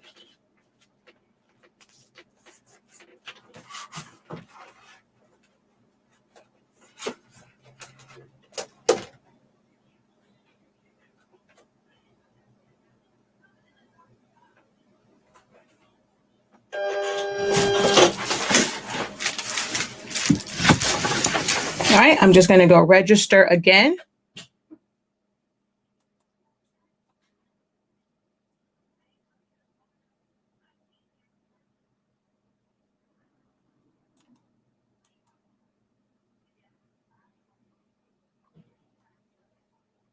All right, why did you not?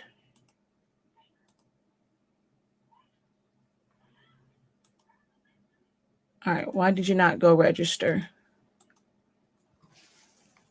Hold on.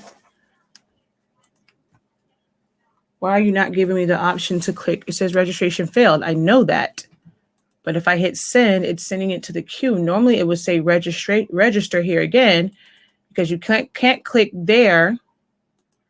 Why are you not giving me the option to register? All right, so let's just, all right, exit out. Oh, there it was. It was up there for resume. My bad.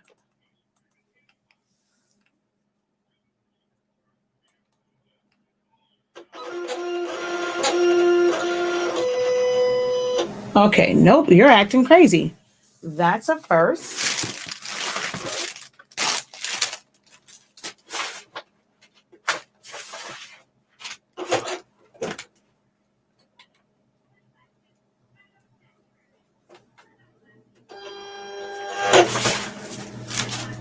Duh, register. I was tripping, y'all. As much as I do this, register was right here.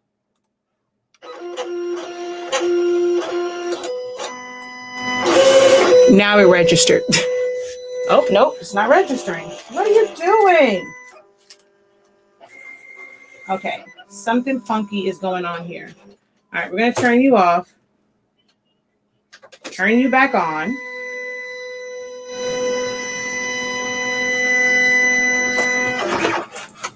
Because it is acting mighty funky. And let's exit out.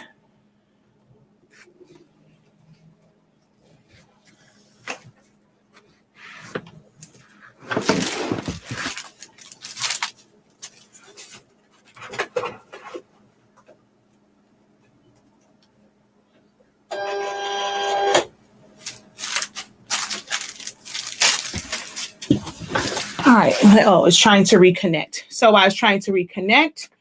Not sure if I missed that part. What type of light and dark print and cut brand is your go-to? I don't really use the ones for lights. I just so happen to have this. It's a no name. It just comes from Florida Flex. I don't have a go-to because I don't prefer to use them. The only time I have ones for lights is a client brought them to me. I do not purchase any transfers for lights. For darks, I use Jet Pro 3G. I've also used Avery and Jolie, but Jet Pro 3G comes in 11 by 17. And that's pretty much my go-to because I'm always like, I can cut that down compared to the other ones where they only come 8.5 by 11. Okay, what the heck is going on here? All right, I don't know why that's acting up. There's only one Jet Pro. So it's Jet Pro 3. Oh, no, there's a Jet Pro 2. I use Jet Pro 3G Opaque. I've never used that other one. I'm told that that color fades over time. So I only use Jet Pro 3G Opaque. Because I think there's one called like Jet 2. All right, now, what's wrong with you? I'm about to switch you out for the 2. That's what you're about to do. You're about to get switched out for the 2. Because you are bugging. I'm going to try and print it one more time to see if that was the issue. Actually, I'm not even going to print it. I'm just going to cut around it because it's acting crazy.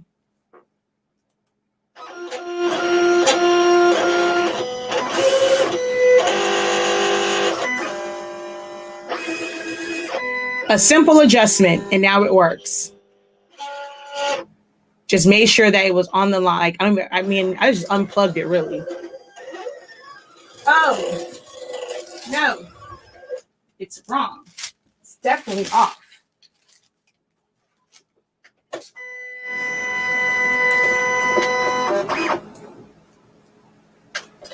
So it registered, but honey, that is so off. It is ridiculous.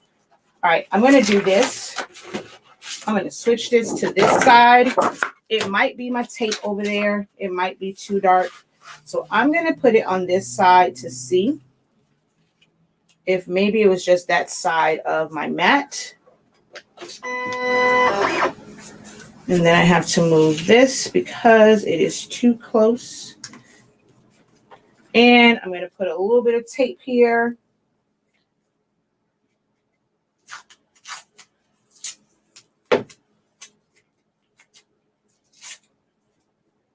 Because this already cut. I don't want it to mess up the rest of my print.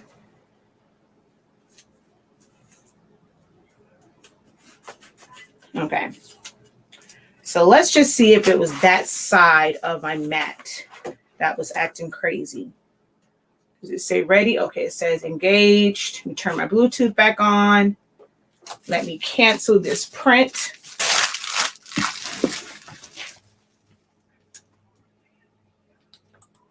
Or this cut. Okay, there we go. It canceled. Now it's telling me it's ready.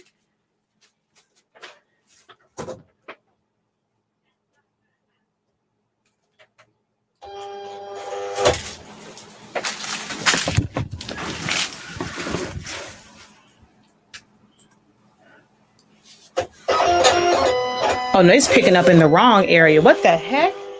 That is nowhere near where it's supposed to be. What in the heck is going on with this? I mean, it's registering like nowhere it should be.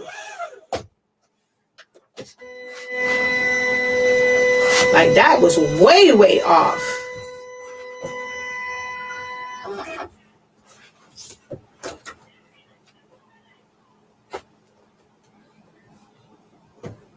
Oh, y'all want to know what the issue is? O into the G. I know what the issue is. Let's see if someone can figure out what the issue is. What's wrong with this picture? What is wrong with this picture?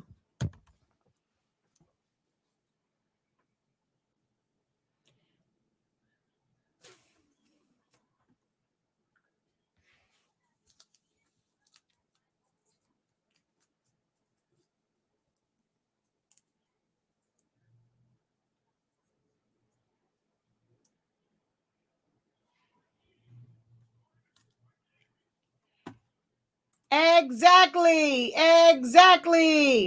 There is no mat selected. So it's looking for the registration marks higher. It's reading it as I did load media. So we have to go up here and choose 12 by 24 inch mat. Yep. No mat. So now that there is a mat, we're going to restart. Well, we're going to cancel that one and then resend it.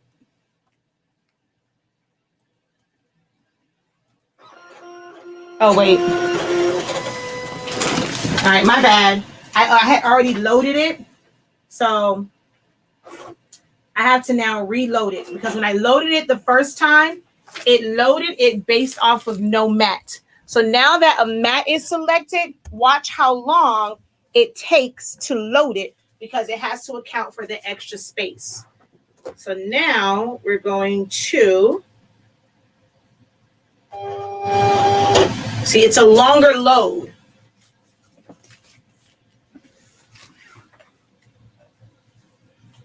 And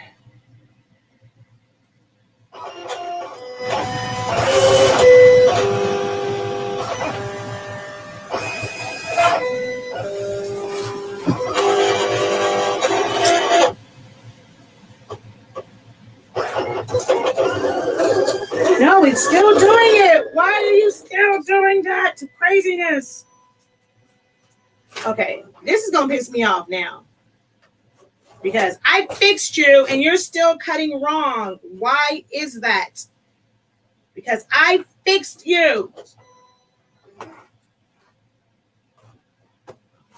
All right, my mat is on. Let's cancel all of this. Why are you still reading wrong? So cancel. Let's go back to design. Let's go back to send. Trying to reconnect.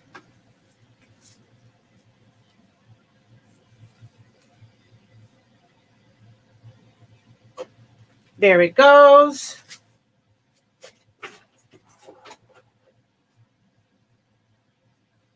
Oh, you're in the wrong spot.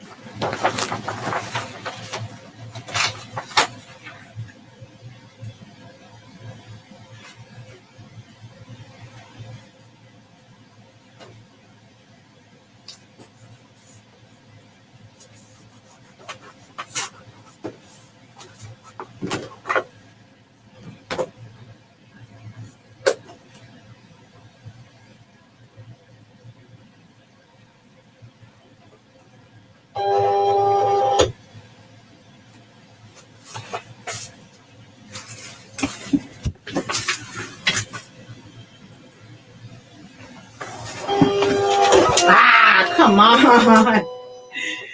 The one time it's ready and it's going to lift at the top. You so suck. Oh my gosh, that so sucked.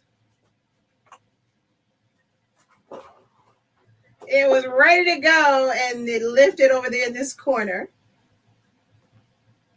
All right.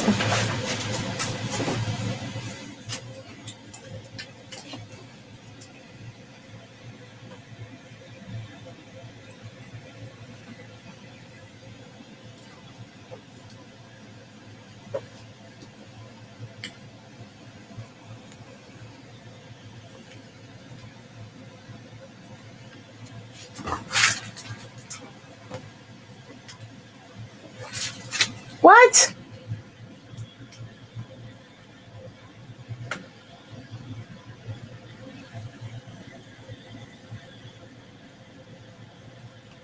Incompatible settings? What you mean?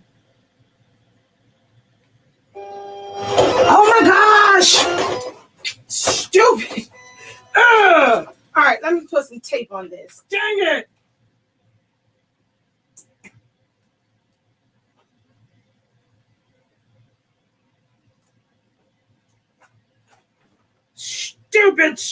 Stupid print cut. All right, now I got to go back over here. I got to cancel everything and go back and all that other foolishness. Cancel. Go back to design. Go back to send. Trying to reconnect.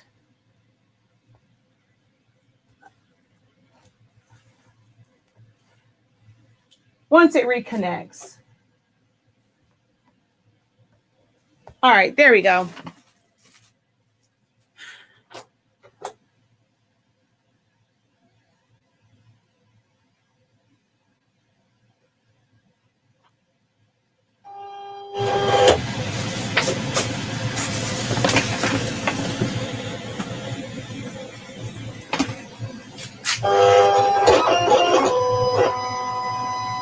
Oh, don't act like that, dude. Come on. It's this glossy tape.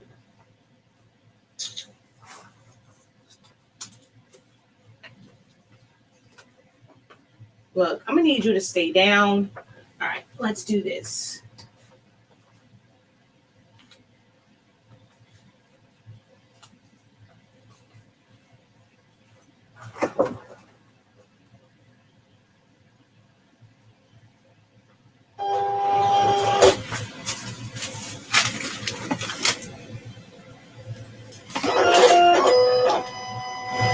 Oh my God, I'm about to give up on this one. I have no idea what's going on with this now.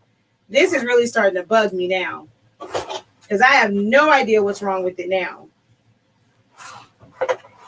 I've gone through all of my regular troubleshooting. Didn't have these issues except for this one and having the stupid mat knot on. Now it wants to act crazy.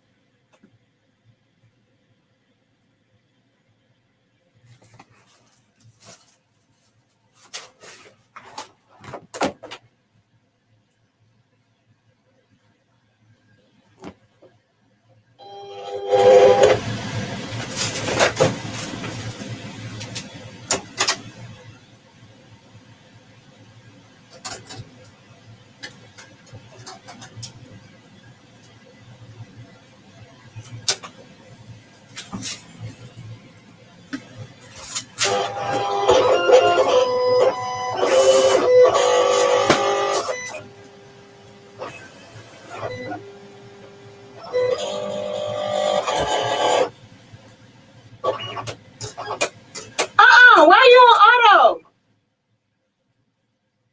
Why are you tapping? I don't even care. You cut, so I don't even care that it's on auto. I have no idea how they got on auto blade. Wait, what are you doing?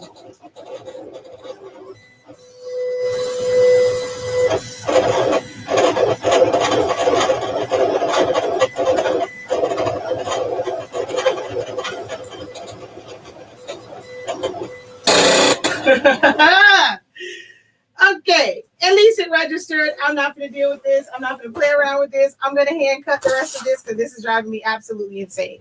At least it cut this one. And it cut perfectly that time after all that. But the original issue, and it just caused more issues, I didn't have the mat on. And you see how important that is to make sure that your mat is on. And this messed up because this piece was already loose and it got caught. And that's also what can happen. You see how, like, even though it got hung up for just a second, it was about to continue to cut. But if it continued to cut, the memory of it and the path that it was supposed to follow has been thrown off. So little hiccups and little jumps like that can throw off the entire cut. So I'm just going to cut the rest of this out by hand because I'm not about to try and do a print and cut again. I thought me taping it down, but I didn't tape it down over here. So that just didn't work, but that's fine. I'm going to just cut this off. And I may have enough. I may not even have to worry about this part to register it. Okay, let's do our last cut.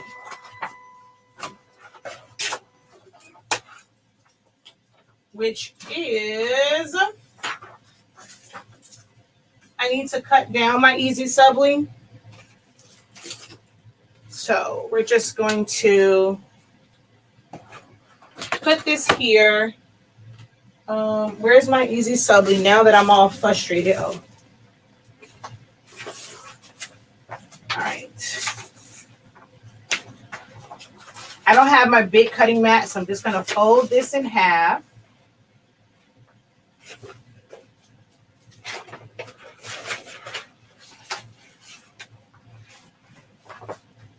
I'm going to put it at 6. And I'm going to use my X-Acto knife to cut this. Instead of trying to get it underneath here, I'm just going to use my X-Acto knife.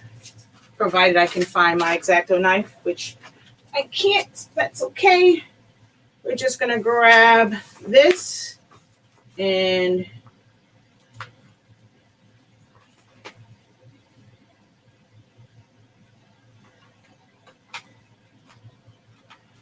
all right. I just cut that at 6 inches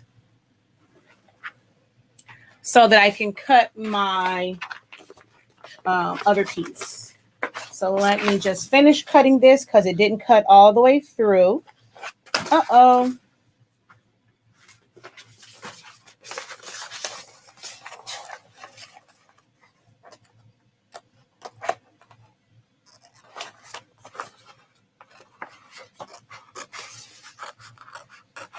This is all the stuff that gets edited out of videos. But I like live videos because you get to see all of the mishaps, all of the mistakes, and how to work your way out of it. Because most people would do a perfect print and cut video, and you'll never see all of the mishaps and how to work your way out of it. So with this, it goes shiny and smooth side down. Your rough side is your print side, so you put that up on your mat. I'm going to tape this bad boy down because it's curling and my mat is no longer sticky. Although, where is my 12-inch mat? Because I might be able to cut this on the 12-inch mat.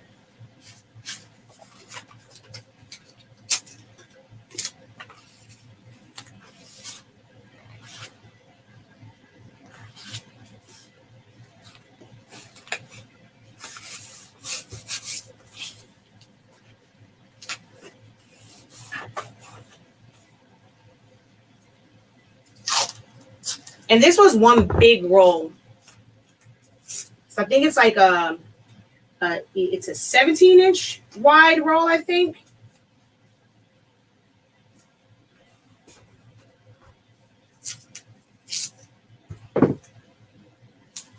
All right, let's load this bad boy. And then let's set up this cut.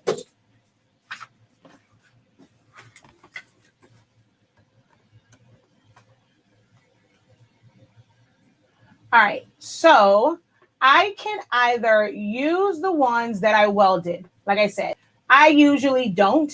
I just kind of wait until after I do the print and cut. Or if I want to do them both, I would take this to a separate page. So I would just like copy this and put it on a separate page. I've already done the print cut for this, so I'm just going to hit O on my keyboard. I'm going to click on this one. We're going to go with 6 by 17, I think it is how long this is. We're going to put this here. You're going to flip it horizontally. It needs to be flipped the right way. And we're going to just put this here. I'm going to put this right there. And I'm going to ungroup all of this. So when I go to send, this one still remains as cut edge. This, however, I'm going to click on the box and make that no cut. So it's not going to cut the box. It's going to pick up on the edge of the actual cut. And I'm going to go cancel because I stopped it. And now we're going to cut this. I'm going to cut this. This is like a kiss cut, but Easy Subli is thick as all get out. I play around. I'm not going to lie. I play around with these settings, but I know 26 is too high. Regular vinyl, I cut at like a 10 or 11. This, I have to cut at like a 15, 16. It's that's not too intricate. So a speed of 5 should work in one pass. If it doesn't, then I'll have to cut it again, but I should be okay. Oh, what I want to do to test this so I can lift it up to see if it cut, I'm going to put a cut box around. I'm just going to really go. All I needed was a cut line. So let me delete that. I don't need a whole box. I'm just going to put a line in between these two so that I can test it to see. I also need a line here because this piece is longer. So I need a line there. So we're going to go send. And then send.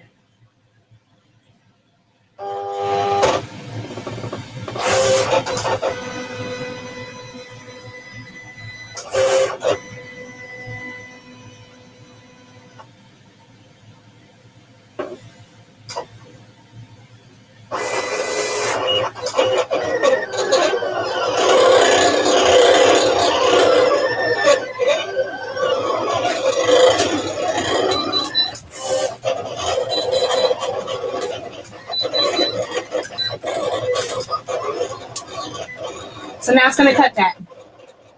That's a lot of work. All right, while that's cutting, I'm going to adjust over to the heat press. Well, I'm not really using the heat press. I'm just sitting it on top of my heat press. I'm going to use my easy press because I need a new knob for my heat press.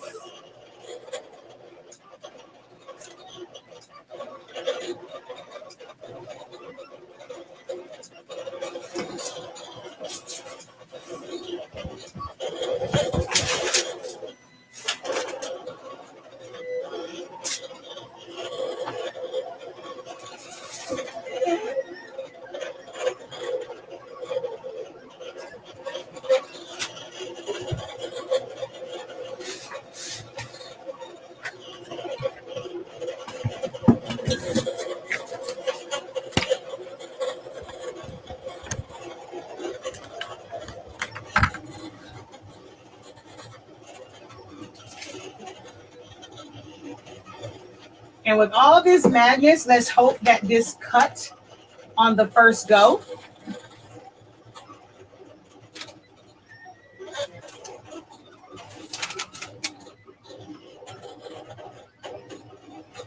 I don't think it did.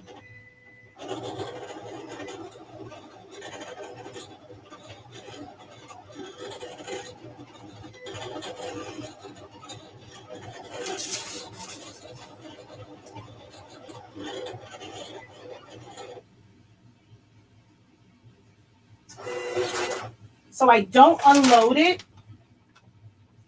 Oh, it did go.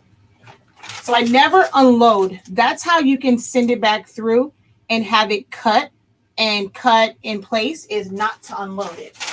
So I'm going to unload this because I know that it cut.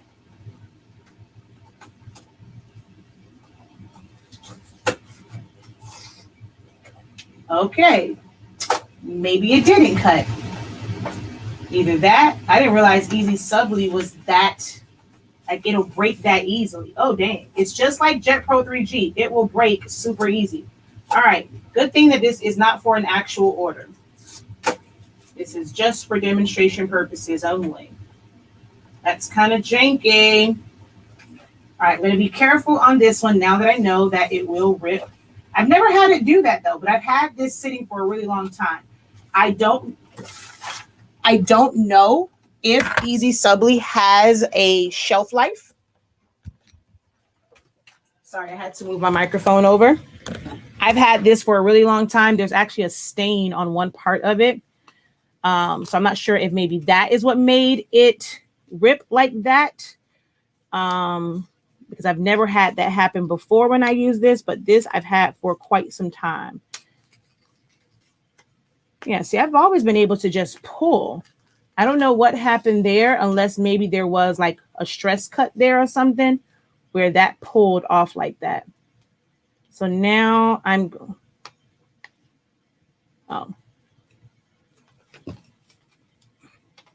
going to lift this up the same way I did Jet Pro 3G, hoping to hopefully it cut good enough to where all of the cavities stay on the carrier sheet.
All right, so there's that. And this one is not so great. So I'm not going to be able to make a patch. I was going to make a patch with this, but I'm just going to print this one as is. All right, let's head over to the other camera, to the heat press area.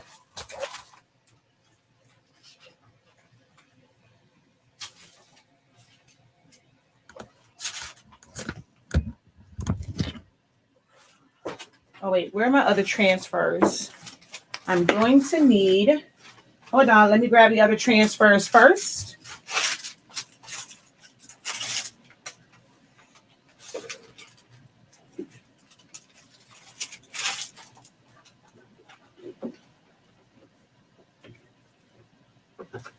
Uh-oh, don't fall off.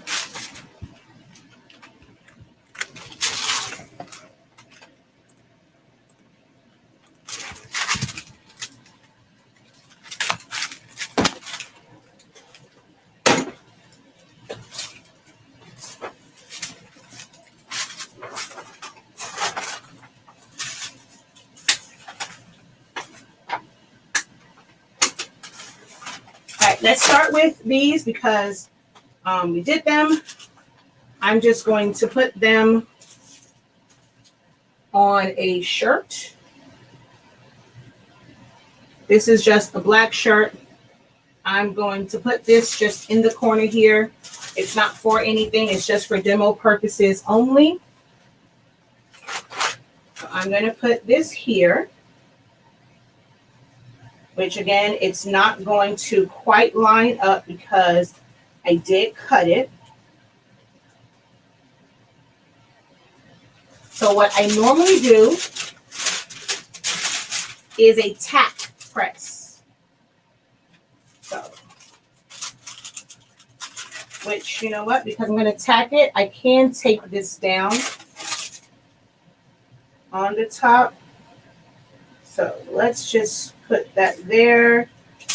And we're going to do a tack press.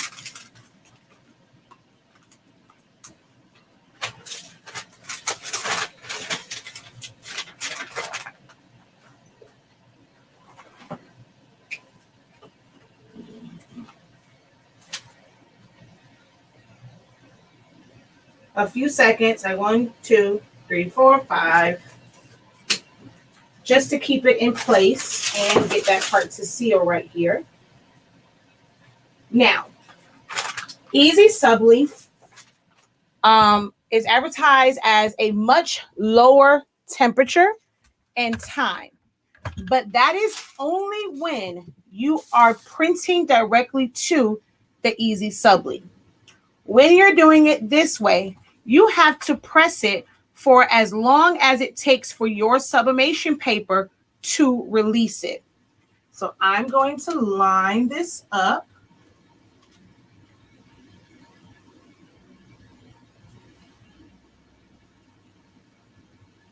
I'm going to tape it down just so that it stays in place. I technically don't have to cover this because our paper does not bleed through. I'm going to put this on top and hit go. 30 seconds, and it will sub to the Easy Subli.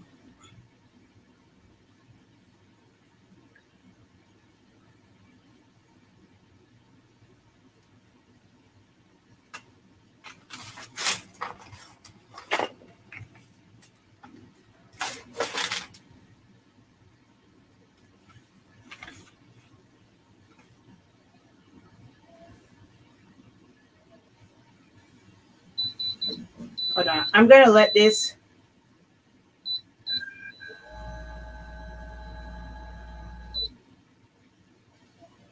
Because I was moving around, so I wasn't sure if I was applying the right amount of pressure.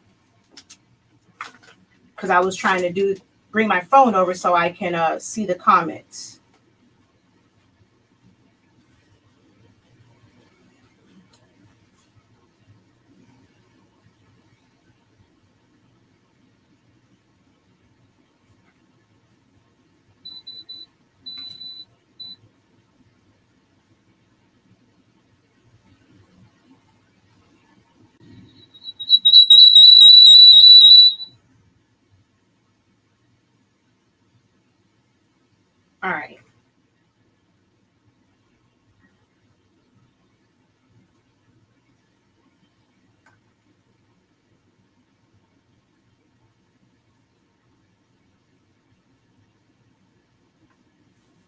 and it's right to the edge because we did the print and cut where it fit right to the edge. That's how you know my print and cut was accurate, because it lines up right with the edge.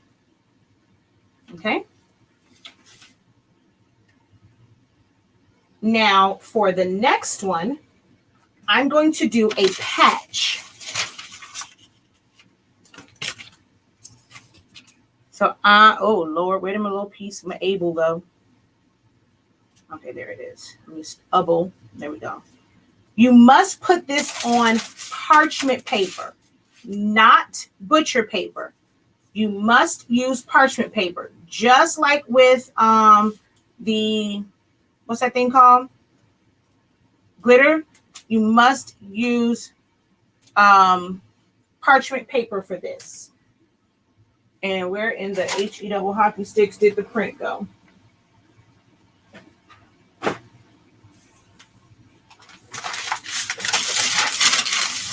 Now see, what had happened was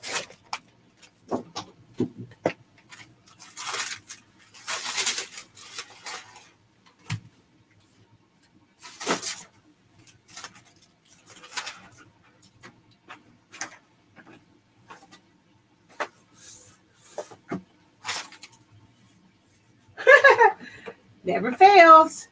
It's not a Shakia Live if I don't lose something. Where did the print go?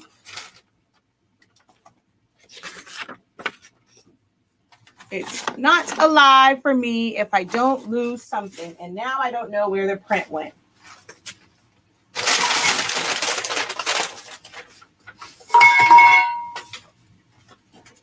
It's not a Shakia production if I don't lose something. What the heck? Oh, it's on the table. I never brought it over here. It's on my other desk. I'm like, what the world? All right.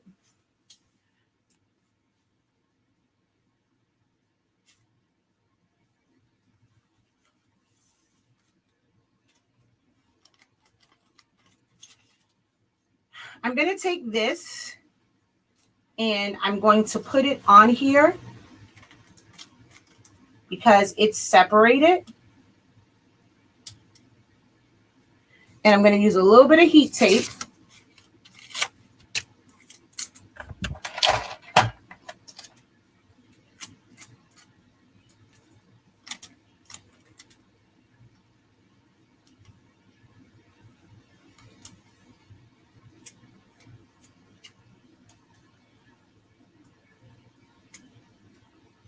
To hold this in place.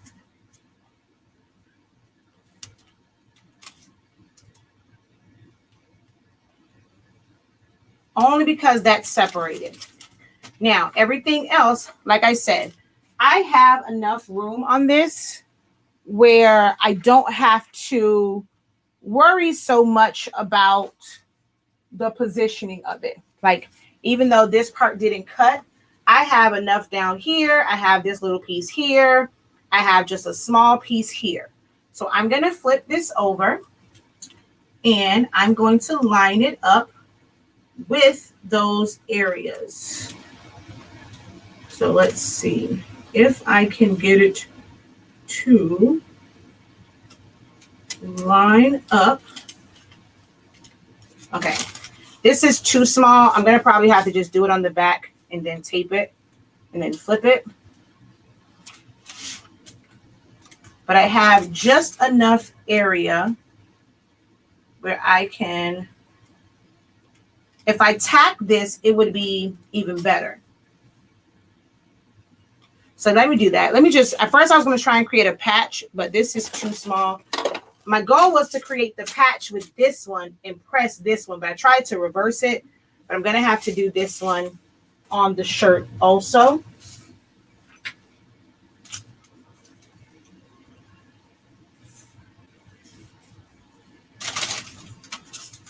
All right, let's put this down.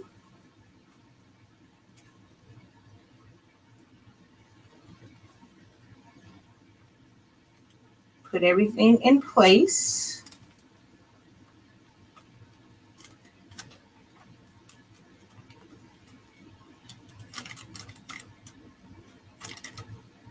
Okay.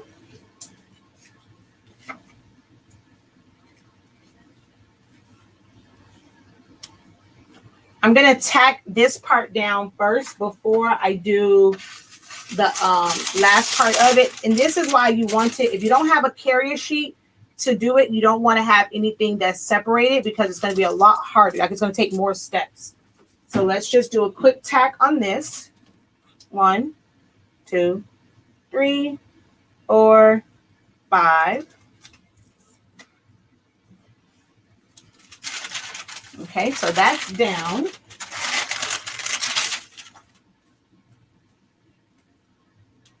I'm going to take the tape off of the back of this.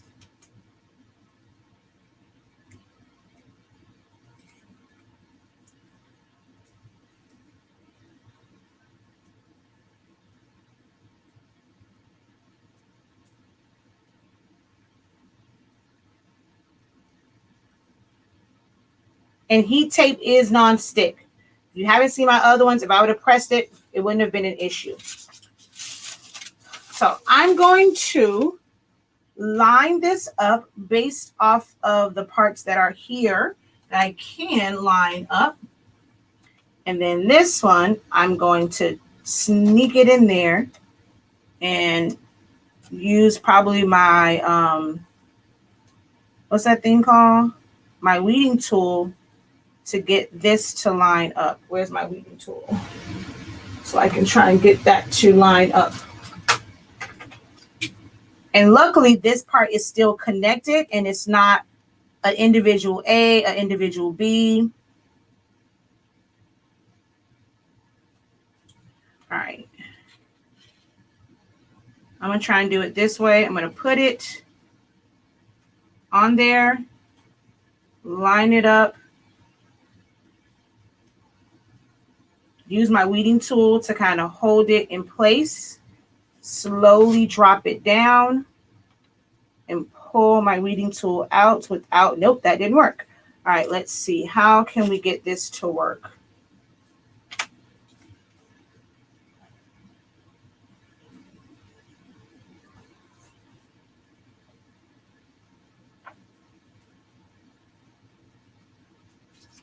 All right, let me line up everything. And then, come on, stay on there. Okay, there it is, I think. All right, a little bit to the left, to the left.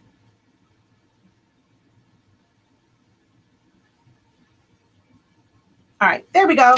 Now I can put some heat tape. So even though I did not tack that one, it's going to be fine. I'm going to take my heat press, put it right back over this, press it, apply pressure.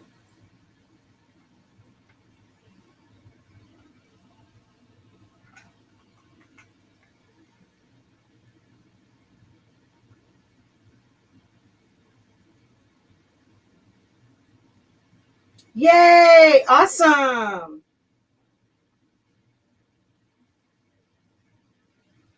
You're awesome and your teaching style is untouchable. Aw, thank you.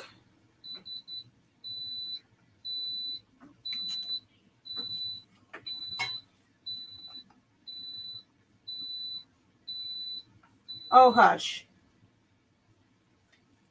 All right. Oh, duh. I grabbed this to turn this on and go to solo layout.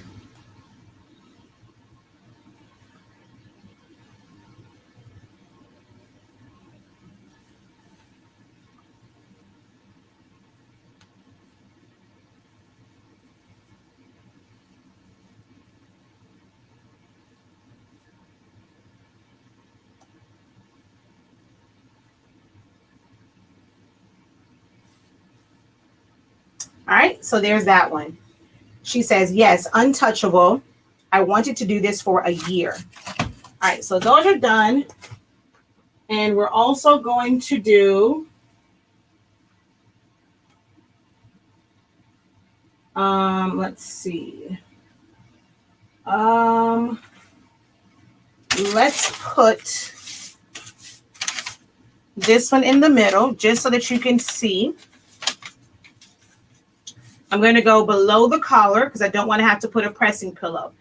If you want to go higher, you do need to put some sort of pressing pillow, whether it's just the pillow by itself, a folded towel, something that's going to be a barrier for the thick part here. And so that you don't get the lines and you get even pressure. So I'm going to go right below where that front collar is so that it's not in my way. Put this over it. And then press it. Now, if you watched my video last week when I had to do the ones for that cheer team and it had the chief head on it, there was something, I put it to a black shirt, but there was something that I had to do. Does anyone remember what I had to do when I pressed that Jet Pro 3G to that shirt?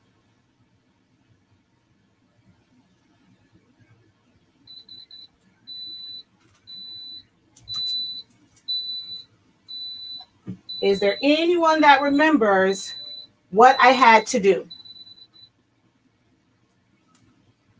before I kind of show it?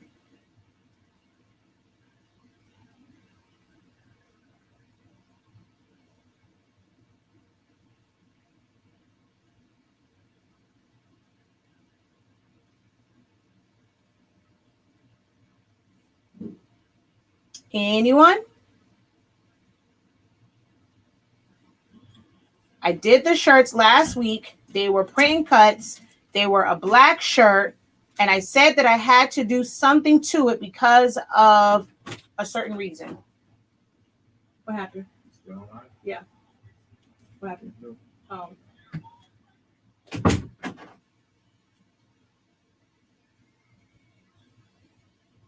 Nope. Nope. Not put the sheet between the shirt. White HTV. No. I used Jet Pro 3G. It was a black shirt. But I had to do something when I did that shirt.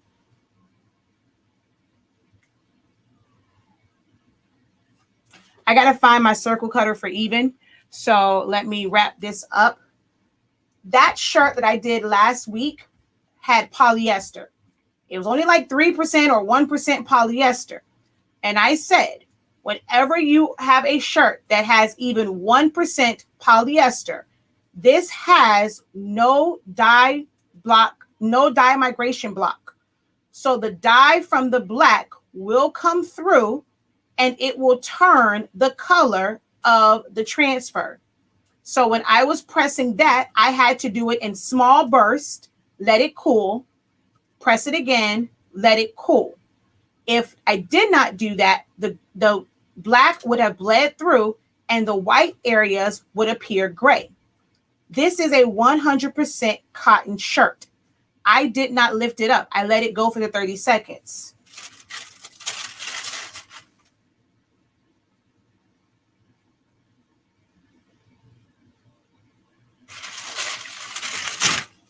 It is pure white.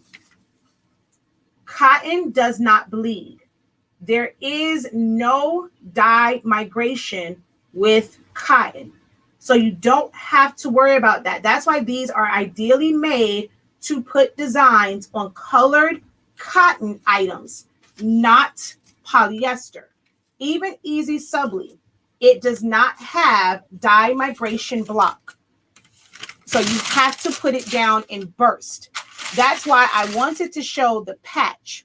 For Easy Subli, for white glitter vinyl, any of those, you want to create the patch first so that you can fully sublimate it at the higher temperature and for the full time.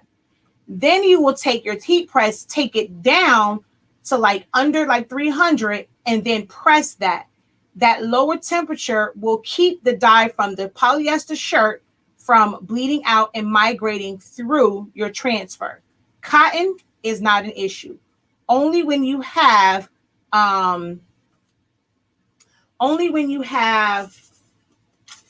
polyester. All right.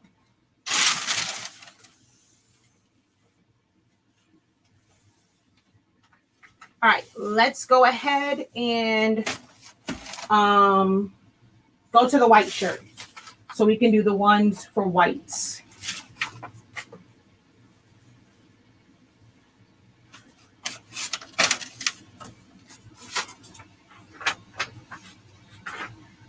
All right, so here is my Incredible Professor. So we're going to take that off of the mat along with my the.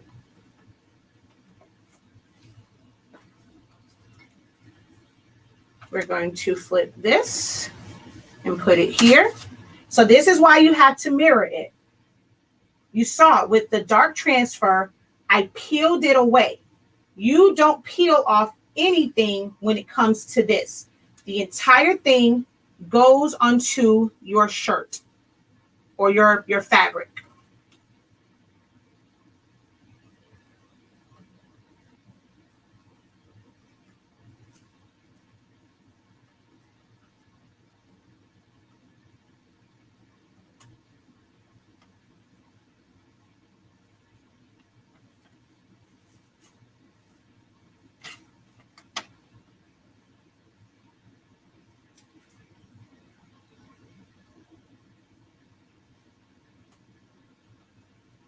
Right?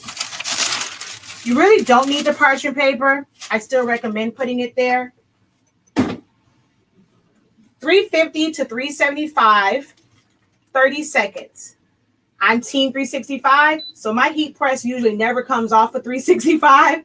I pretty much press everything at 365. I'm that dedicated to our brand where almost everything gets pressed at 365. Now, something like this, I technically can just let it go and turn on the vibration. That helps it stick. Sublimation, not so much. Heat transfer vinyl and stuff like this, you can turn on the vibration where you don't have to hold it, and that will help push that adhesive in. Okay, so I'm going to take this off. And I'm going to grab this. I should have lint brush, but I didn't.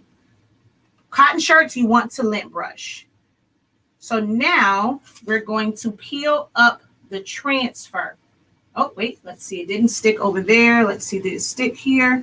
All right, I need a little bit more. And it's probably because of this collar. I'm going to bring my heat press down some to here because I didn't have even pressure, and I'm going to go again.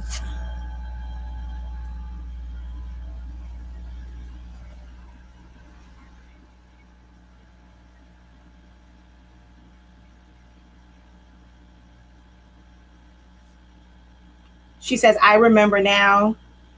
Hello, everyone. I'm new to this live chat scene, but I love your channel. Your content is very helpful. Keep up the great job. Thank you. She says now she remembers. And she was like, I watched the whole thing. Help my memory, Jesus.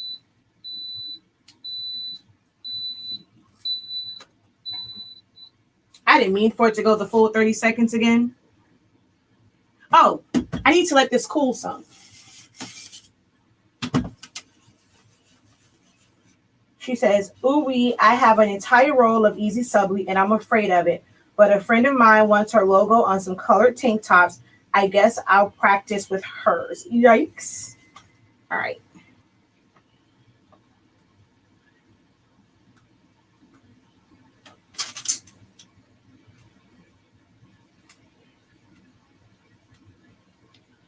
Why are you not sticking? Again, told y'all I've had this for a long time. I hate transfers for lights. Okay, you are not sticking. Why for art thou not sticking? I mean, you're kind of cool. Oh, there it is.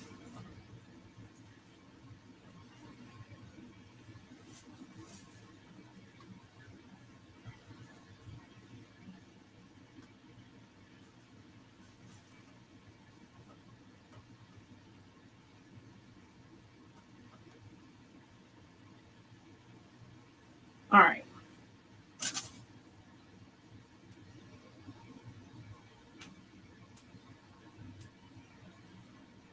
Okay, that side.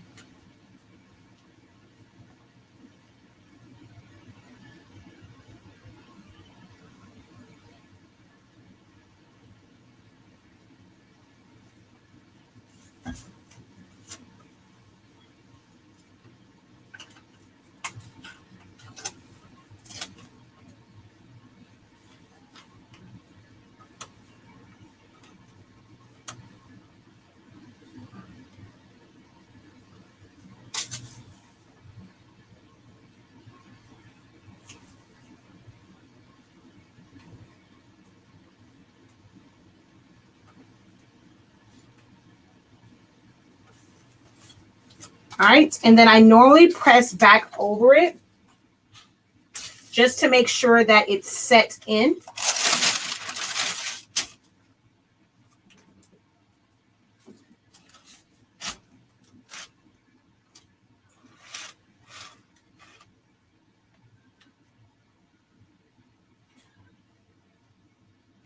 If you do it the entire time directly on top of it, yes.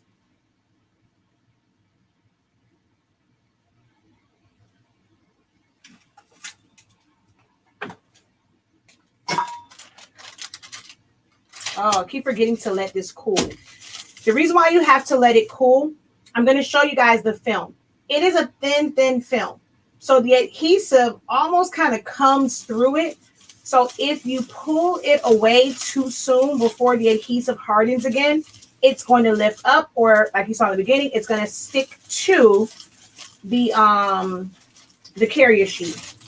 So I'm just going to cool this down. This is just a tile, and I'm just using it to pull out some of that heat.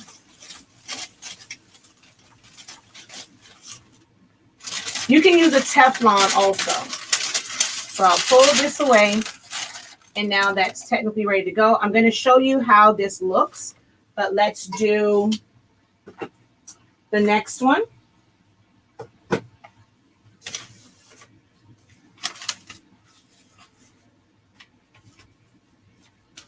So I want this to go down the side of the shirt like that.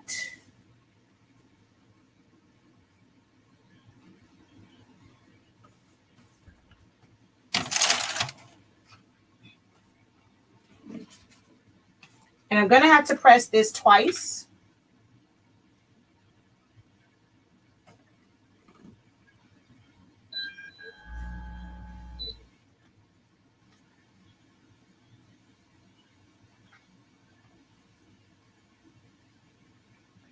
Well, it cut perfect, but I did some individual letters and some with an offset. Going to be hard to press the letters. Yes, if they're not connected, you're going to have to individually place them and tape them down. I tried to ask a question earlier in live at 12. This is the same live. I missed my response. My question was what's the difference between pigment ink and sublimation ink? Pigment ink is for regular printing. Sublimation ink is a special type of ink that turns into a gas and binds to poly-coated or polyester or synthetic materials. So your pigment ink can be used for things like this, like printable transfers if you don't have a sublimation printer, to apply things to cotton, chip bags, labels, regular term papers, school projects. It's just regular ink. It's what you print is what you get. You don't have to heat it up to see the colors.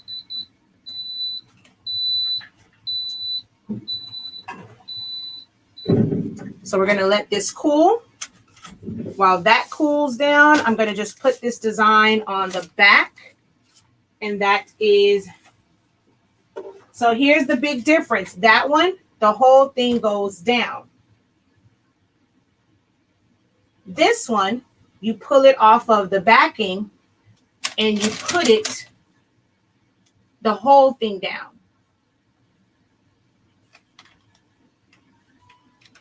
And so you have to be very careful because this is sensitive to heat. So if you did the front first, this part might be a little warm and the transfer will get, it'll be thin and it'll stick to itself. So just be mindful of that this is completely heat activated. So even the small amounts of heat will cause it to react, and it'll start to curl on you.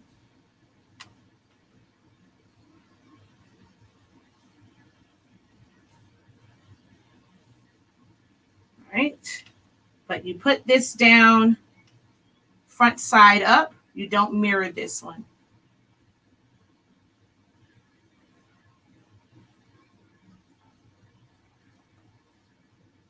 You put your parchment. You have to use parchment or Teflon. If you use Teflon, it's going to make it shiny. Parchment gives it more of a matte look.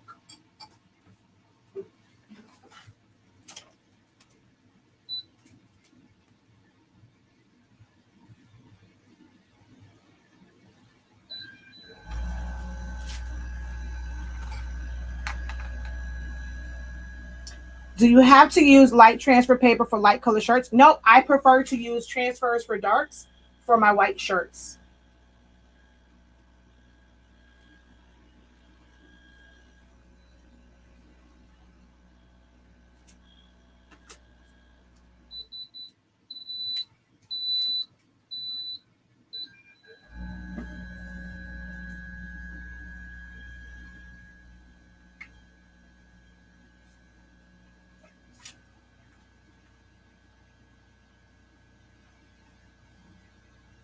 That's what I have right now. Oh, okay. I have parchment paper. I would not have done, wait.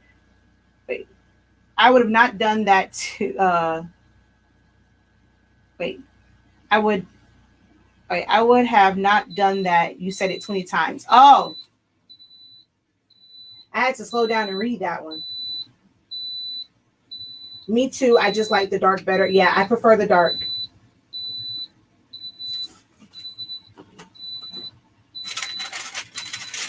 Oh yeah, this didn't have enough pressure.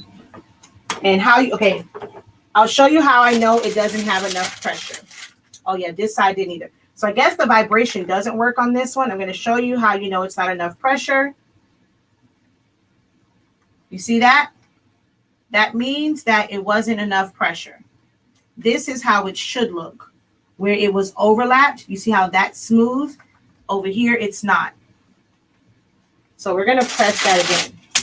And without the vibration. I'm just going to apply good old pressure.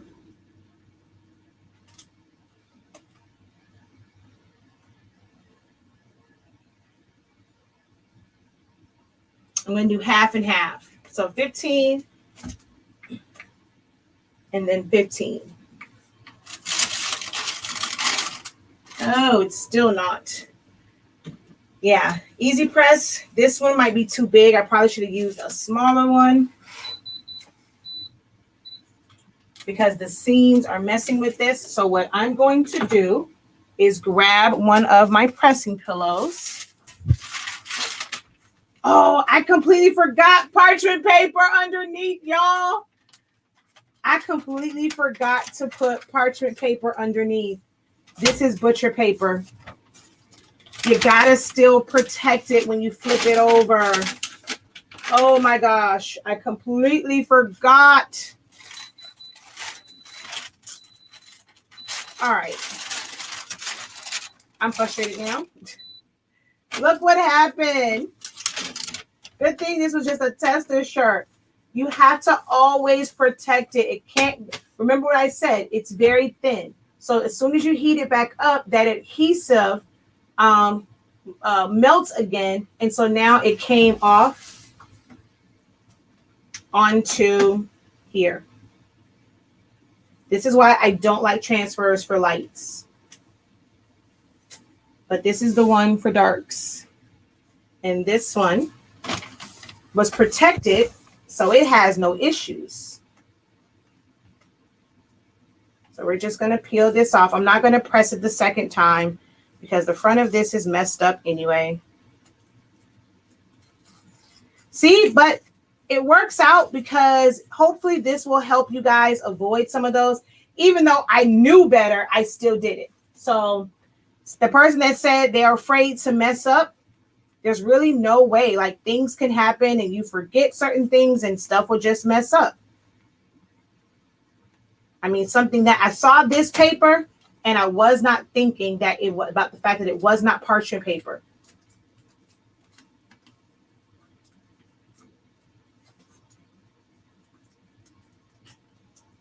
You must use parchment paper with printable transfers.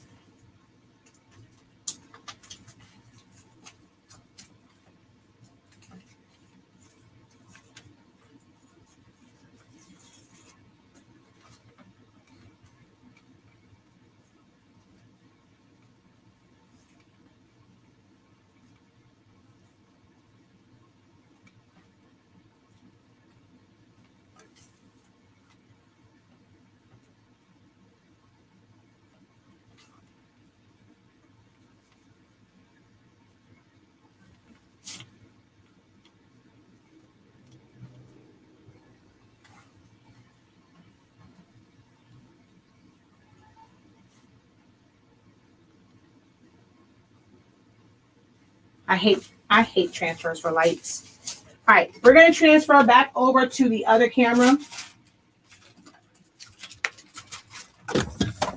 so I can show you all of them, the different ways that you can do them. If you're just joining, I'm going to show you the shirts that I showed earlier that I've done years and years and years ago.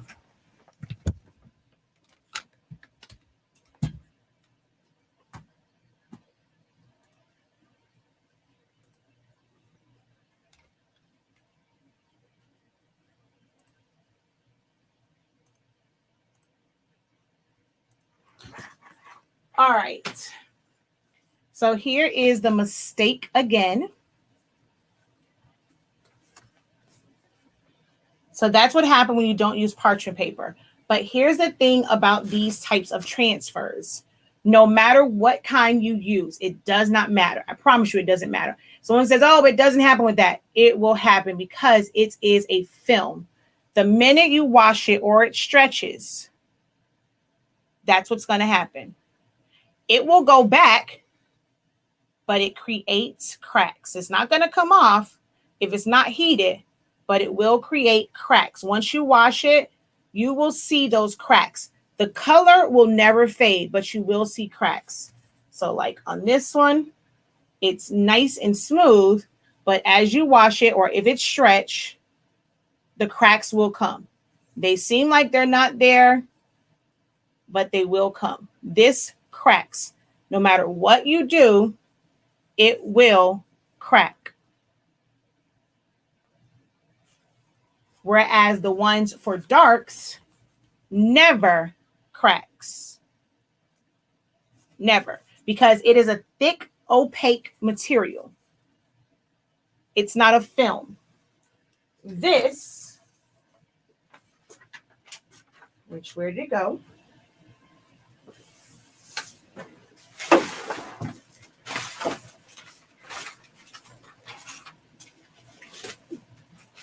I didn't mean to throw this on the floor. You saw how the other one peeled.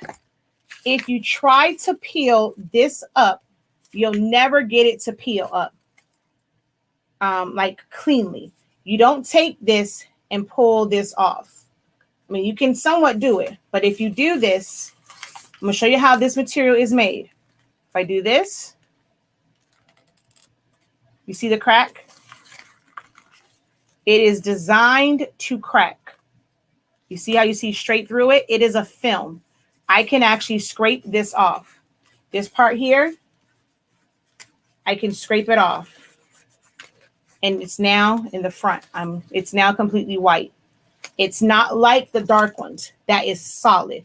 This is just like it's called an emulsion layer. And that's what you get.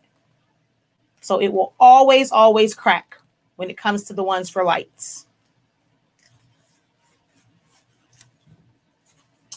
Yes, it does. Let me show you why that happens.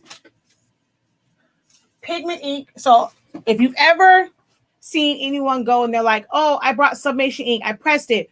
Why do I have this yellow? This was full color. But you see on there, there's yellow. There's yellow. It does give it a yellow tint to it.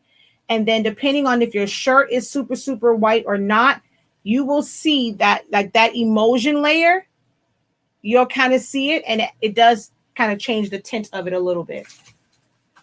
This is the one that has, this is the transfer for darks. And you can see this one was a lot smoother than the other one. And this is the Easy Subli. It produces, you know, it takes colors very, very well. The subbing, the colors are amazing. I just can never get it to print and cut directly on the Easy Subli.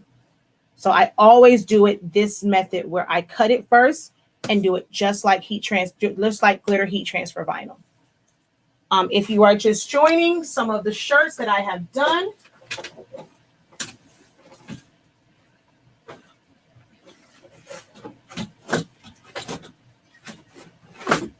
Like I said, for white shirts, I use the transfers for darks.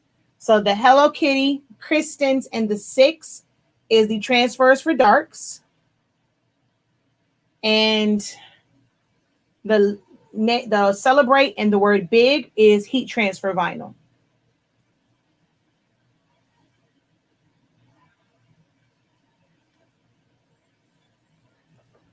And then I did this one when we went to see the Avengers movie. And remember, I talked about being a walking billboard. These were for my family. When we went out to the movies, you know what I did? Bam! That was on the back. Even on family time, if I make a custom shirt, I'm going to be a walking billboard. And so that's the shirt that I made. This is several different layers and things flipped. This didn't come like this. And then I added the Avengers Endgame. I added Thanos right there. So I put this design together in Silhouette Studio. It does not come like this.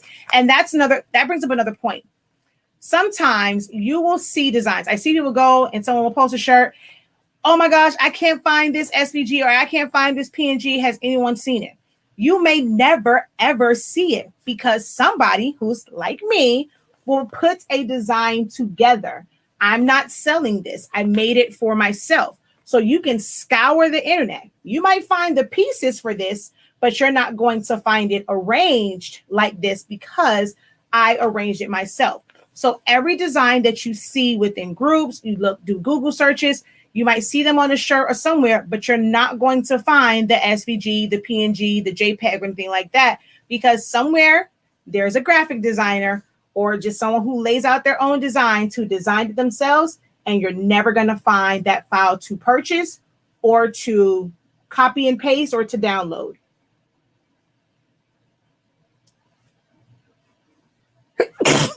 Same thing. God bless you.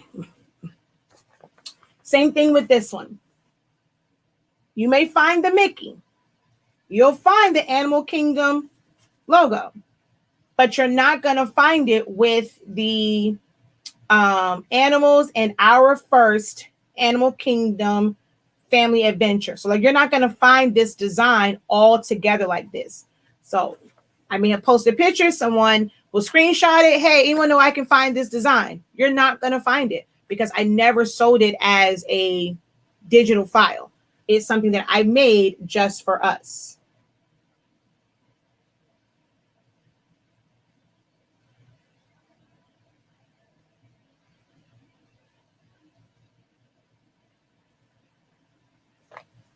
Oh, I forgot that. No, Easy Subli is thick. It's like a vinyl. It will not crack. Let me get up underneath here. See, it's just like Jet Pro 3G. That's why I like the color on it. It's still heavy. Like it is still a big patch. So you can feel that. But the front of it doesn't feel as plasticky as this one. It does have like a soft, almost like a velvet, like a really low velvet feel to it, or like flock feel. So the touch to the hand is not super heavy. But if you listen, that's Easy Subli. This is Jet Pro. It really is about the same. So I'm not a big fan of Easy Subli because I can never get the masking to work. If the masking actually worked at least 90% of the time, I can see using that to where I would not have to put an offset. I can just use the masking, put all the separated letters down, put my sublimation sheet on top.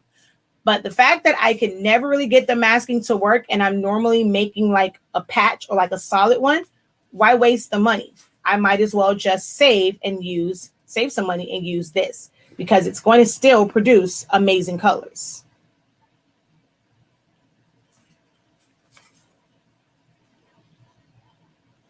Yep. She says the masking is a huge waste of money. I get it to pick up maybe 10% of the time, if that. All right. So it's been 3 hours, y'all. I have to find this circle cutter for my husband because somebody ordered a 24-inch roll. And if they roll don't go out today, it's going to mess with my husband's record of getting orders out before 3 p.m. out the same day. And then those, we have to create this thing for it to sit in so it doesn't move. So let me go before I get in trouble because he came in here looking for it already. I got to get him. He need to buy his own supplies. Okay. Always using my craft tools. But we've been on for 3 hours. So thank you guys so very much for joining me today. Tomorrow is layered glitter. I'm excited about that one. So we're going to layer some glitter. And then we're going to do foil shirts on Friday. And then Saturday is a day of sublimation shirts. So I'm just going to grab a bunch of them. I'm going to get a bunch of different designs and just kind of put them on there, talk about sizing and placement. That this was kind of a sneak preview because on the sublimation shirt, I am going to do a design that goes down the side. And then I'm going to do one that wraps. And that's going to be fun to watch. So yeah, I'm going to do that kind of down the side like that. So that was a little sneak preview to what's coming up for Sublimation Day. Because like, what can you show? You've done so many sublimation shirts. So I got a couple little things that I want to do with the shirts. And we're going to do that on Saturday, y'all. So thank you guys so very much. If you have not looked at the calendar, take a look at it. There's a lot of great content still left. We have 2.5 weeks. It's hump day. So we have 2.5 full weeks left of Silaholics Anonymous Day. Are y'all sick of me yet? A whole 18 days of me. And then also, don't forget, if you are Academy member, check your dashboard. We have a session tonight at 7 or 7:30. One of those. And it's a design session. So we're going to do collages. If you are wanting to learn graphic design via Silhouette Studio and learn how to create different creative designs, you want to be a part of my academy. I'm telling y'all, you want to be a part of the academy if you want to be able to create your own designs and learn how to lay them out and things like that. So tonight we do have a session. We're going over like photo frame collages. That's what the design one will be tonight. So if you are an academy member, bachelor's and master's, check your I think also I gave bachelor's access to it as well, or was it just the t-shirt one? I'm not sure, but check your dashboards for those links. All right. So thank you guys so very much for joining me. Thank you. I'm glad I finally got to catch a live first time catching a live or first time seeing me. Well, you say finally got to catch one. So it's your first live. All right. And don't forget to visit our website, also shop.silaholics.com. All orders that come in by 3 p.m. Eastern Standard Time go out the same exact day. So visit shop.silaholics.com. The direct link is in the description of the video. I'm going to go here, and this is the direct link to the giveaway. And this will, of course, get you to the site. You can click Academy to get straight to the Academy page, which is here. And you can sign up for our bachelor's or doctorate programs. All right. She says the Academy is so amazing. Thank you. I have not even set it up yet. I have not set Roro up. Yep. Haven't done it. All right, y'all. Thank you guys so very much for joining me today. Until next time, guys. Oh, last thing. I'm all over the place because I need to go. I'm worried my husband's going to kick my butt because he wants to process his orders Don't forget about our hashtags, guys. I've seen some people in our groups use them, but don't just use it in the group. Put them on your YouTube, your Instagram post, your regular Facebook post. I need to see those hashtags. Hashtag SACM1, Silaholics Anonymous Craft Month 1, because it's the first year. SACBAM, SACBAM, Silaholics Anonymous Crafty Business Awareness Month. TPTM, The Professor Taught Me. And as always, if you are a part of Team 365, you're using the best sublimation paper on the market, the best ink, the best value on ink, because you get 140 milliliters. That black is popping. You can use plain paper setting. So if you are one of those, or if you're using pigment ink to make your chip bags, your labels, your print and cut shirts, your tags, your business cards, your flyers, anything, your term papers, your kids projects, if you are using our pigment ink to make your prints pop, you should always be using the hashtag Incredible. So make sure that you guys use those hashtags when you are posting to social media, so that when I search, I can see who my people are. All right. Until next time, guys, have a great one. Continue to unlock your creativity and be incredible. Peace.